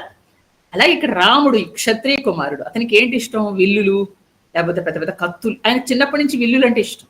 ఇప్పుడు గొప్ప విల్లు ఉంది తెలుసా, శివధనుస్సు అని. ఆ విల్లు చాలా అద్భుతం, అది నీకు చూపిస్తానంటే న్యాచురల్లీ చూడాలి కనిపిస్తుంది కదా. ఓ అయితే వెళ్దాం అన్నాడు. అయినా సరే మా నాన్నగారు మీరు ఎలా చెప్తే అలా చేయమన్నారు, మీరు ఎక్కడికి తీసుకెళ్ళా మేము వచ్చేస్తాం అన్నారు ఇద్దరు. వెంటనే అప్పుడు ఋషులందరూ కలిసి మనం అక్కడికి వెళదామంటే 100 కొద్ది బళ్ళు కట్టారటండి. అక్కడి నుంచి కట్టి ఆ బళ్ళలో అంతా వాళ్ళకి కావాల్సిన యాగ సామాగ్రి అంతా పెట్టుకుని ఋషులందరూ అక్కడి నుంచి విధులకు బయలుదేరుతున్నారు. అంటే అంతమంది ఋషులు అక్కడికి కావాలి, వీళ్ళందరూ కలిసి అక్కడికి బయలుదేరుతున్నారు. అక్కడికి చాలా విచిత్రం జరుగుతుంది. వీళ్ళందరూ కలిసి బయలుదేరుతుంటే, వీళ్ళ బళ్ళు బయలుదేరుతుంటే అక్కడ చుట్టుపక్కల ఉన్న పక్షులు, జంతువులు ఇవన్నీ వెంబడి వచ్చేస్తున్నాయట వాటి వెంబడి. అంటే ఏంటి, నెమళ్ళు, పులులు, సింహాలు, జింకలు, తర్వాత పాములు, పక్షులు అన్నీ వీళ్ళ బండి వెనక వచ్చేస్తున్నాయట, రాముడు లక్ష్మణుడు వెనక. వెనక్కి చూసి విశ్వామిత్రుడు ఆశ్చర్యపడి, అడవంతా ఖాళీ అయిపోతుంది, వచ్చి పైగా నగరంలోకి ఎలా వస్తాయి అవన్నీ కదా అనేసరికి వెంటనే వెనక్కి చూసి ఎందుకు ఇలా వచ్చేస్తున్నాయో తెలియట్లేదు చూసట. అంటే వాటి చూపు రాముడు మీదే ఉందట. అంటే రాముడు మోహన శక్తి ఎలాంటిదంటే అండి, మనుషుడు కాదండి, సర్వ జీవుల్ని ఆకర్షిస్తాడు, చెట్లని చామల్ని కూడా ఆకర్షిస్తాడు శ్రీరామచంద్రమూర్తి. రాముణ్ణి వదలలేకపోయాయి, అలాంటి మొహంలో పడిపోయి రాముణ్ణి చూస్తూ వచ్చేస్తున్నాయి. ఇప్పుడు విశ్వామిత్రుడు దిగి ఆయన నచ్చ చెప్పాట, వద్దు మీరు రాకూడదు, మీరు ఉండండి ఇక్కడే అంటే. అప్పటికి ఇంకా ఆ మొహల్లోంచి రావట్లేదు. అప్పుడు రాముడు చూపులతోనే వాటికి చెప్పాడు, అంటే మీరు ఉండండి అని. ఆయన మాట విని కాదనలేక అవన్నీ జంతువులు, పక్షులు అక్కడ ఉండిపోయాయి. అప్పుడు వీళ్ళ బళ్ళు ముందరికి బయలుదేరాయి. ఈరోజు ఇక్కడికి ఆపుతాను. ఆ తర్వాత కదా తర్వాత మనం ఒక్కసారి మనం ఇది చెప్పుకుని ముగిద్దాం. ముందరగా మనం హనుమంతుడిది చేయాలి. మరి హనుమంతుడి స్తోత్రం అది చెప్పాను కదా, ఎత్ర ఎత్ర రఘునాథ కీర్తి. ఎందుకంటే ఇక్కడ కూర్చున్నాడు ఆయన, మరి ఆయన నమస్కారం చేసుకుని ముగించాలి. ఎత్ర ఎత్ర ఎత్ర ఎత్ర రఘునాథ కీర్తనం తత్ర తత్ర కృతమస్తకాంజలిం బాష్పవారి పరిపూర్ణ లోచనం మారుతిం నమత రాక్షసాంతకం. ఇప్పుడు శ్రీరామ జయరామ మనం 11 సార్లు చెప్తాం, ఎందుకంటే నవరాత్రులు కాబట్టి. శ్రీరామ జయ రామ జయ జయ రామ, శ్రీరామ జయ రామ జయ జయ రామ, శ్రీరామ జయ రామ జయ జయ రామ, శ్రీరామ జయ రామ జయ జయ రామ, శ్రీరామ జయ రామ జయ జయ రామ, శ్రీరామ జయ రామ జయ జయ రామ, శ్రీరామ జయ రామ జయ జయ రామ, శ్రీరామ జయ రామ జయ జయ రామ, శ్రీరామ జయ రామ జయ జయ రామ, శ్రీరామ జయ రామ జయ జయ రామ, శ్రీరామ జయ రామ జయ జయ రామ. శ్రీరామ జయ మంత్రం. ఈ జయ మంత్రంతో ఈ మారీచ సుబాహులు తాటక వధ ఈరోజు మనం చెప్పుకున్నాం. 2-3 మంచి సంస్కృతంలో శ్లోకాలు అర్థాలు కూడా చెప్పుకున్నాం. తర్వాత ఎందుకు మారీచుడిని దూరంగా పడేశాడు, మా సుబాహుణ్ణే ఎందుకు చంపాడు, తాటకి స్త్రీ అయినా ఎందుకు వధించాడు, ఇలాంటివన్నీ మనం వాటి గురించి చెప్పుకున్నాం. తర్వాత వాటిలో రాజ్యభారాన్ని యుక్తానం ఏషధర్మ సనాతన అనే మాట నేను మీకు పంపిస్తాను, అది మీ దానిలో రాసుకోండి, అది చాలా గొప్ప మాట. ఇవి ఈరోజు మనం చెప్పుకున్న విశేషాలు. ఎవరికైనా ఏమైనా డౌట్ ఉంటే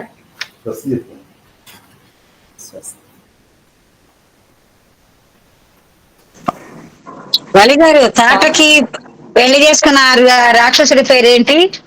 సుందుడు. అలి గారు స్వాహ చాలా బాగుంది. స్వాహ అంటే రాముని చుట్టూ విశ్వామిత్ర చాలా బాగుంది. అది కాదే వల్లి గారు, సుందోపసుందులు అనే రాక్షసులు అని అది వేరే, అది వేరే, సుందుడు వేరే. తాటకి పెళ్లి చేసుకున్న రాక్షసుడి పేరు, అతని పేరు సుందుడు కదా. శృంగుడా? సుందుడు అంటే సుందోపసుందుల్లో కాదు, సుందోపసుందుల్లో ఇతను కాదు కదా, ఇతను ఈ సుందుడు వేరు. సుందుడు. మారీచునిపై ఏమాస్త్రం వేశారండి? మారీచునిపై వేసిన అస్త్రం ఏంటండి? మానవస్త్రం. ఒక్క నిమిషం వాయవ్యాస్త్రం. దాన్ని ఇంకొకటి ఉందమ్మా అందులో, వాయువుతో వెనక్కి నెడతాడు కదా.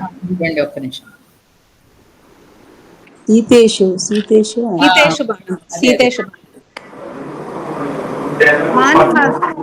మానవాస్త్రం.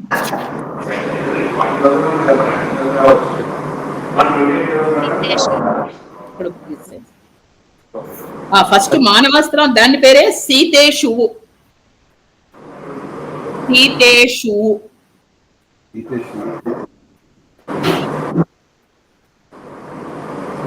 ఆగ్నేయాస్త్రం సుబాహు మీద, వాయువ్యాస్త్రం రాక్షసుల మీద. బాగుందమ్మా, thank you so much.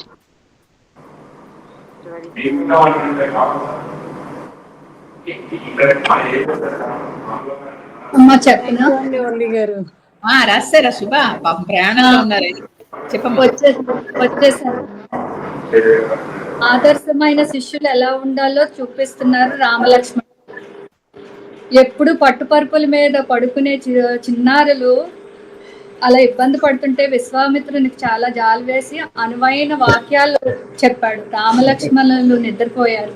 Brahmi ముహూర్తం 4 గంటలకు విశ్వామిత్రుడు కౌసల్య సుప్రజ అంటూ పురుషోత్తమ దైవ కార్యం కోసం లేవండయ్యా అని మేలుకొలిపాడు. నిద్ర లేవగానే తల్లి పేరు చెప్తే రామయ్యకు ఆనందంగా ఉంటుందని కౌసల్య అని మొదలుపెట్టాడు.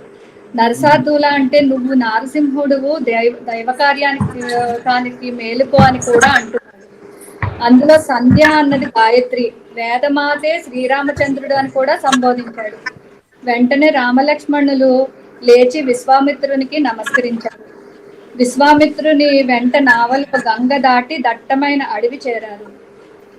అక్కడ వికృతాకారంలో 1000 ఏనుగుల బలంతో ఉన్న తాటకి రాక్షసి కనిపించింది. వస్తున్న తాటకిని చూపించి, స్త్రీ అని సందేహించకండి, ధర్మ సూక్ష్మం ప్రకారం ఆవిడను సంహరించవచ్చు, ఆమె ఎన్నో క్రూర మృగంగా వేరే ప్రాణాలను చంపేస్తుంది అని చెప్పాడు. నా తండ్రి మీరు ఏమి చెబితే అది చేయమన్నారు, కానీ ఆవిడ ముక్కు చెవులు కోసేద్దాం, బాధ అవమానంతో వెళ్ళిపోతుంది కొంచెం చూపించి చెవులు ముక్కులు కోసేశాడు. కానీ కోపంతో ఊగిపోయింది. అప్పుడు విశ్వామిత్రుని సలహాతో తాటకిని వధించాడు. దేవతలందరూ సంతోషించారు. విశ్వామిత్రుడు తండ్రిగా పొంగిపోయాడు. ఆ రాత్రి అక్కడ పడుకున్నారు. మర్నాడు విశ్వామిత్రుడు రామునికి శక్తితో కూడిన అనేక దేవతాస్త్రాలు ఇస్తానని చెప్పి ఒక్కొక్క అస్త్రం దాని అధిష్టాన దేవతను పిలిస్తే వారు వచ్చి రామునికి నమస్కరించి మీకు ఎప్పుడు ఏది కావాలంటే అది ఇస్తామని చెప్పి వెళ్ళారు. అప్పుడు రాముడు ఋషిని ఉపసంహారం నేర్పమని అడిగితే ఋషి పొంగిపోయి నేర్పించాడు. నా తమ్ముడికి నేర్పిస్తాను అని ఋషి ఆమోదాన్ని తీసుకుని లక్ష్మణుడికి కూడా నేర్పాడు. అక్కడి నుంచి ఆశ్రమం చేరారు. ఋషులందరూ ఎదురువచ్చి ఆహ్వానించారు. రాముడు అడిగాడు, ఇంత అద్భుతంగా ఉన్న ఈ ఆశ్రమం ఎవరిది అని. ఇది నీది కూడా అని చెప్పి వామనావతారంలో ఏర్పడిన సిద్ధాశ్రమం ఇది అని విశ్వామిత్రుడు చెప్పాడు. లోక కళ్యాణార్థం ఇక్కడ ఎల్లప్పుడూ సిద్ధులు ఉంటారు. నేను రేపటి నుంచి 6 రోజులు యాగదీక్ష తీసుకుంటాను, విశ్రమించండి అని చెప్పాడు. మన్నాడు యాగం మొదలైంది. రామలక్ష్మణులు చుట్టూ కాపలా కాస్తున్నారు. స్వాహ అన్నప్పుడల్లా అన్నీ తెలిసిన విశ్వామిత్రుడు రాముడినే చూస్తున్నాడు. 5వ రోజు యాగం 5 రోజులు యాగం బాగా జరిగింది. ఏ విధమైన ఆటంకము లేకుండా జరిగింది. 6వ దినం అగ్ని పైకి ఎగిసింది. అగ్ని సంకేతం ఇచ్చింది రాక్షసులు వస్తున్నట్టు. ఆకాశం వైపు చూస్తే మారీచు, సుబాహులు ఇతర రాక్షసులు కనిపించారు. మారీచుడి మీద మానవ అస్త్రం సీతేషు అనే అస్త్రాన్ని ప్రయోగించి దూరంగా విసిరేశాడు. సుబాహు మీద ఆగ్నేయాస్త్రం వేసి హతం చేశాడు. వాయుస్త్రం మిగిలిన రాక్షసులపై వేసి సంహరించాడు. యాగం సఫలీకృతం అయ్యింది. సిద్ధాశ్రమం పేరు నిలబెట్టారని అందరూ సంతోషించారు. రామలక్ష్మణుల ఋషులు దీవించారు. మర్నాడు ఏమి చేయమంటారు, ఆజ్ఞాపించండి అని చేతులు కట్టుకుని నిలబడ్డారు. విశ్వామిత్రుని ఆర్ద్రత వర్ణించలేనిది. ఒక అద్భుతం ఉంది, దానితో పాటు ఇంకో అద్భుతం కూడా ఉంది అన్నాడు విశ్వామిత్రుడు. శివధనుసు చూపిస్తాను అని చెప్పి ఋషులందరూ మిథిలాపురికి బయలుదేరుతుంటే అక్కడ ఉన్న జంతువులు, పక్షులు, క్రిమికీటకాలు అన్ని వెనకే వచ్చేస్తున్నాయి. విశ్వామిత్రుడు ఆశ్చర్యంగా చూసి అన్నిటి చూపు కూడా రాముడి మీదే ఉందని తెలుసుకున్నాడు. ఋషి అందరికీ నచ్చ చెప్పి ఆపాడు. తాటకి అంటే అజ్ఞానం. మనలోని అజ్ఞానం పోవాలి అంటే రామబాణం అక్కర్లేదు, రామనామం ఉంటే చాలు. ఎంత బాగా రాస్తున్నారు మీరు. మళ్ళీ గారు అంతా చెప్పిన తర్వాత టూకీగా రివిజన్ లాగా ఉంటుంది మీరు వింటుంటే. చెప్పింది మళ్ళా వింటే నాకు ఎంత బాగుందో. అదే అసలు చాలా బాగా రాసేస్తున్నారు ఆవిడైతే. ప్రయాణంలో ఉన్నారు ఆవిడ, కారులో ఎక్కడికో దూరం కాకినాడ వెళ్తున్నారు. రాముడు తొందరగా తీసుకొచ్చేసాడు. చాలా బాగా రాస్తున్నారు. సంక్షిప్త రామాయణం అయిపోతుందండి. అదే పాయింట్స్ ఇచ్చి పారాగ్రాఫ్ రాయమనే వాళ్ళు చిన్నప్పుడు చూసారా, ఆవిడ అవన్నీ ఇస్తున్నారు, ఎలాబరేట్ చేసుకోండి అని. బాగుందండి, చాలా బాగా రాస్తున్నారు శుభ గారు. సుప్రభాతంలో కౌసల్య శ్లోకాన్ని పెట్టిన ఆయన పేరు చెప్తారు.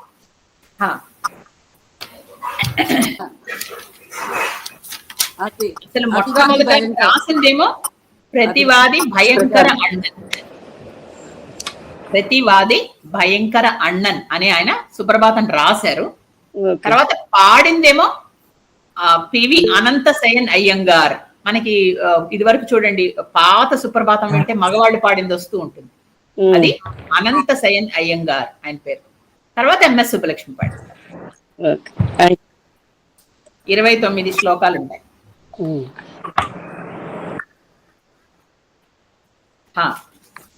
ప్రతివాది భయంకర అన్నన్ అన్నన్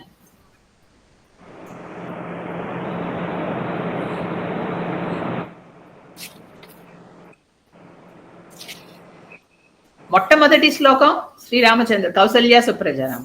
తర్వాత ఉత్తిష్టోత్తిష్ట గోవింద కదా, అది అది కృష్ణుడిది. అలా ఎంత బాగా రాస్తారో అండి. ఒకసారి మనము సుప్రభాతం చెప్పుకున్నాం. తర్వాత 3వ శ్లోకంలో అమ్మవారిది ఎక్కడ తర్వాతే వస్తాడు మనకి. అందులో మనకి వెంకటేశ్వర స్వామి 3వది మాత సమస్త జగతాం అంటాం కదా, అమ్మవారి లక్ష్మీదేవిని లేపుతారు. లేపి తర్వాత వెంకటేశ్వర స్వామి. ఇది ఎంతసేపు స్వామి వెంకటేశ్వర వెంకటేశ్వర అంటూ మనకి 4వ పాదం ఎప్పుడు ఆయన గురించి వస్తుంది అద్భుతంగా. తర్వాత ఆయన ప్రపత్తి, ఆయన స్తోత్రం కమలాకుచ చూచుక, శ్రీ వెంకటేశ చరణం శరణం ప్రపంచ, ఆయన చరణమే మనకి ఆశ్రయం అని. తర్వాత చిట్ట చివరికి మంగళాశాసనం శ్రీ శ్రేహకాంతాయ కళ్యాణం. అది చాలా గొప్పగా ఆయన అనుభవిస్తూ రాసింది. మనకి ఏంటంటే మనందరికీ నోట్స్, ముఖ్యంగా శనివారాలు ఖచ్చితంగా చదువుకుంటాం కదా, అది వదలకూడదు మనం. ఎందుకంటే మన తర్వాత తరానికి కూడా అందించాలి. అది అంత చక్కటి ఇది. మొత్తం అన్ని కలిపి 70 శ్లోకాలండి. కానీ ఈ సుప్రభాతం 29. తమిళియన్స్ అండి వల్లి గారు? తమిళియన్స్ వీళ్ళంతా ప్రతి తమిళియన్స్. అయ్యంగారు అన్నను కూడా తమిళియన్. వీళ్ళ అందరూ తమిళియన్స్ అండి వాళ్ళే.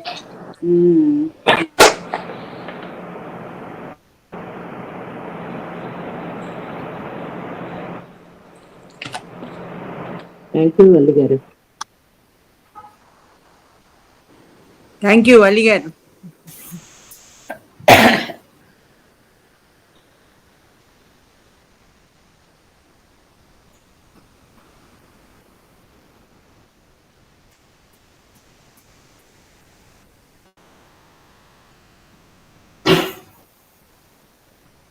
వల్లి గారు, ఈ ఉత్తిష్ట గోవింద ఉత్తిష్ట గడెద్దు అది ఎక్కడి నుంచి వచ్చింది? రామాయణంలో కాదు కదా? అది రామాయణం కాదు, అది ఆయన అక్కడి నుంచి ఇంకా మొదలెట్టారు రాయడం. ఆయన మొదలెట్టారు. గోవింద కదా కృష్ణుడు. అచ్చా, గోవిందుడి గురించి రాశారు ఆయన. ఓకే, రచయిత. Okay, thank you.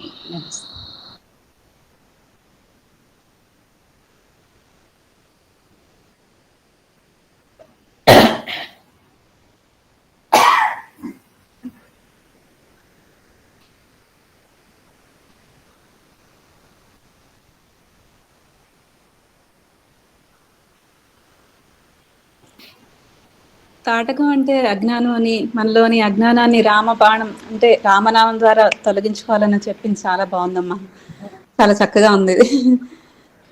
చాలా బాగుంది. థ్యాంక్ యూ వల్లి గారు.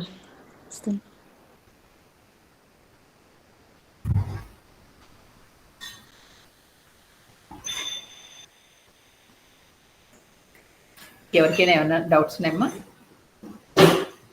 ఈ 1-2 సంస్కృతంలో ఉన్న మాటలు నేను మీకు రాసి పంపిస్తాను, అది కూడా మీ పుస్తకంలో మీరు యాడ్ చేసుకోండి. ఏష ధర్మ సనాతనం అనేది చాలా చాలా ఇంపార్టెంట్. అది రాముడి అవతారం అంతా దాని మీద బేస్ అయి ఉంటుంది కదా. అది ఆ మొత్తం శ్లోకం ఉంది, ఆ శ్లోకం నేను రాసి పంపిస్తాను.